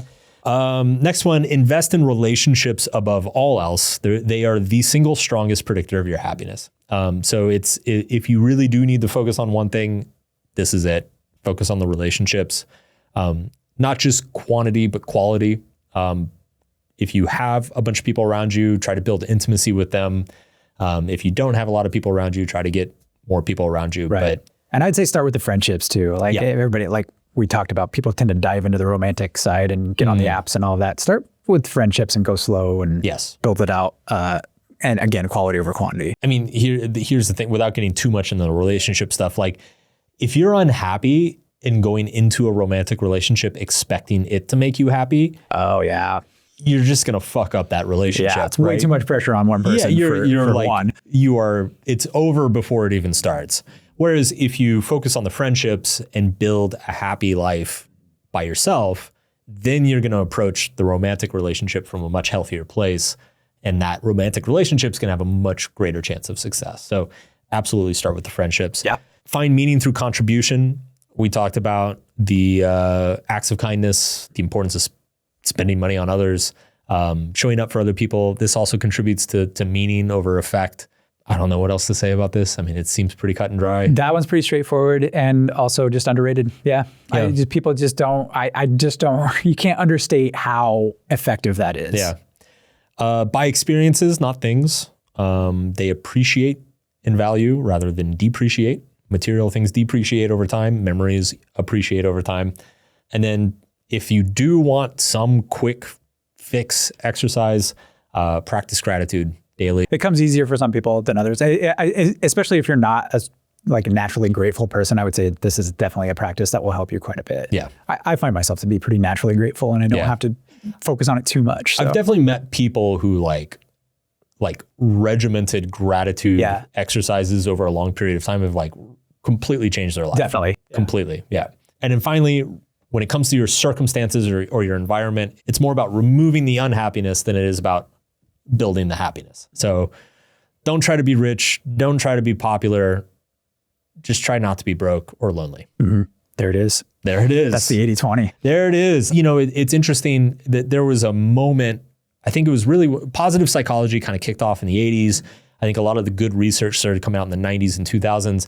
And then it really had its moment, I think, in the early 2010s. Like there was kind of this 5-year period where there was just like happiness books everywhere. It was like all anybody was buying. And all this research was pretty new at the time. So it was kind of exciting. I'm kind of glad we're past that. Like this definitely seems like a topic that was huge and resonated a lot 10 or 15 years ago. I've definitely noticed, just through promoting through my channels online and everything, like people don't really think about this stuff anymore. And I think the younger generations are kind of understand that like it's overrated. You shouldn't be worrying about this a whole lot. Like get the other stuff right. And like the happiness will follow. Like chasing happiness just makes you more miserable. So yeah, I don't really know what else to say. Like this definitely feels like the most cut and dry topic that we've done so far. Right. Yeah. Well, okay. So is happiness overrated, Mark? As a pursuit, absolutely. Yeah. As a experience, obviously not. Like obviously like you want to have a happy life, right? And you want to feel good about yourself and about the world and about the things you've done. So like that is important. But again, I think ironically, the best way to achieve it is to not think about it. Mm-hmm. Yeah. We didn't bring this up, but you've told this story before, or you've written about this in several places. You've told this story about how in your travels, when you traveled around for 7 years, and you've been to very poor places, very rich places. And what you find is that people are happy everywhere. Yeah. Right. Yeah. And even in the slums of the worst parts of the earth that you've been to, people can still find happiness. Yes. And what's interesting, the point you've made, is that we almost always take the exact wrong lesson away from people. Yes, absolutely. So when I started traveling in my early 20s, I think I had a similar idealistic worldview as most young people do. And so sure enough, I went to really poor parts of Africa and rural India and, slums in South America. And yeah, you see plenty of happy people. They're smiling, they're laughing, they're with their families. And I think the typical takeaway that people have when they see that, or when young people see that, is they're like, oh my God, they're so happy in this slum in India. Like all the stuff I grew up with, like all the stuff that my parents worry about and that I worried about in college, like it's so meaningless. Like happiness is here the whole time. And I think that's completely the wrong lesson, because if happiness is present in a slum where the life expectancy is like 30 and children are dying of typhoid and like rape and assault are rampant in the environment, then we probably shouldn't take happiness very seriously. Yeah. We should probably take other things more seriously. Like to me, that is just evidence of like, okay, if you're optimizing for happiness, you're optimizing for the wrong thing. Because to Daniel Gilbert's point, the psychological immune system, the hedonic adaptation, it's like whatever environment you're in, your psychology will naturally adjust itself to justify it and to decide that it's okay. This is why like Stockholm syndrome happens, right? It's like people who are kidnapped and eventually come to start liking their captor. And it's a psychological adaptation to their environment of like, it becomes the new normal. This is just what life is. And sure enough, the horror and the trauma of being kidnapped, you soon come back to a 7 out of 10 on a happiness scale. So it's like if people who are kidnapped and held captive and kids growing up in slums with like missing limbs and, people who are living in war zones are scoring a 7 out of 10 on happiness, like this is not the point. Mm-hmm. This is not the point. Yeah. Like there's got to be something better that we can optimize for, because the irony, and I think this is where kind of like the the idealistic young people like, oh my God, everybody's happy. This is where that view falls apart, is when you go to a slum in India or in South America or rural Africa, and you offer any of those people a chance to trade places, every single one of them would take it. Yeah. I don't care how happy they are. If you're like, hey, you want to come back to the US with me? Every single one of them will take it. Yeah, well, and it's not just poverty and war and famine that you can find happiness in. You can actually be super successful and a terrible person, yes, and be happy too. So it's the other end of the spectrum as well. Right. It spans the whole spectrum. Happiness can be found anywhere. It's true. It's cheap. That is it's true. It's just not the point. It can't be the point. It's not the point. Yeah, I mean, it's like you can probably visit a prison and find plenty of people who are very happy when they committed their crimes. So, it really isn't the point. And I'm glad this is the only episode we'll ever do on it. Yeah. Because I don't see a whole lot of point in dwelling on it. Right. Last question, as we finish up every time. Has prepping for this episode changed or taught you anything? Or anything you're going to... Not really. This one, no. Like I'm just saying, I mean, I kind of came to this very skeptical anyway. Yeah. And I always have been. I'm like, is this happiness? Like, come on. I think I've just kind of confirmed that, yeah, happiness, it shouldn't be the point. Yeah. It's not a noble pursuit by any means. I think we defined it in so many different ways too. You know, like in the United States Constitution or in the Declaration of Independence, we have the pursuit of happiness. It's within the first line, right? Yeah. I think we probably misunderstood what they meant by happiness in that regard. It's more like the eudaimonic happiness. Yes. So, you know, emphasizing those things, I think that's valuable. Know that there's different types of happiness, or we mean different things when we say happiness. So that was a little more clarifying for me, but it's just not a noble pursuit by any means, I don't think. You know what's interesting is I've actually heard, I don't know if this is true, but I have heard this, that back in the 18th century, the word happy and happiness was like much more seldom used back then, and that Jefferson was very particular about choosing the word happiness because back then the connotation was that it was like a eudaimonic, like meaning life satisfaction thing. I've seen this before too, yeah. Yeah, and that it's really only in the last 100 years that happiness has come to mean like fun, excitement, pleasure, feeling good, you know, good vibes. Well, even in the psychological research, when they started studying happiness, when they were looking for a definition, it actually came out of a study in like the 50s where somebody was trying to figure out like a way to measure well-being for real estate purposes, like what areas, what influences happiness of a given geographic region or something like that. They found, Aristotle's definition of eudaimonia, and then they're like, well, how do we operationalize this? We're just going to say good emotions minus bad emotions. That's how happy you are. Yeah. And so we just completely screwed that up. And now that became what happiness was. So it just, Yep. Classic definition error. I guess for myself, I don't know, like, first of all, you and I have done the rounds on this topic for well over a decade. Yeah. Like this was by far the easiest episode to prep for because you and I have just like are so familiar with this research. I wrote a book 10 years ago shitting all over happiness. So it's like, I kind of came into this being like, yeah, I already know how this is going to go and I know what we're going to talk about. So I definitely, no takeaways for me, no ahas, no epiphanies or anything. I mean, again, just kind of refreshing a little bit of what I already knew. And I mean, it's nice to have some of these reminders of like, oh yeah, it's the little things. Oh yeah, relationships matter, you know, so. The simplicity of it is that's a good reminder. It is, it really is, because we do have a tendency to overcomplicate our own lives and our own circumstances. So I guess that's it. That's a wrap on this. Also, the PDF guide, if you want to review any of this stuff, or if you want a full summary of it, if you want to look at the citations and references, that is at solvepodcast.com/happiness. All the other guides are there as well. Yeah, if you've loved the show, please follow us and leave a review. It's the best thing you can do to help get the word out there. And we will be back next month with a brand new topic. And I think it's going to be a little bit spicier than this one. See you next time.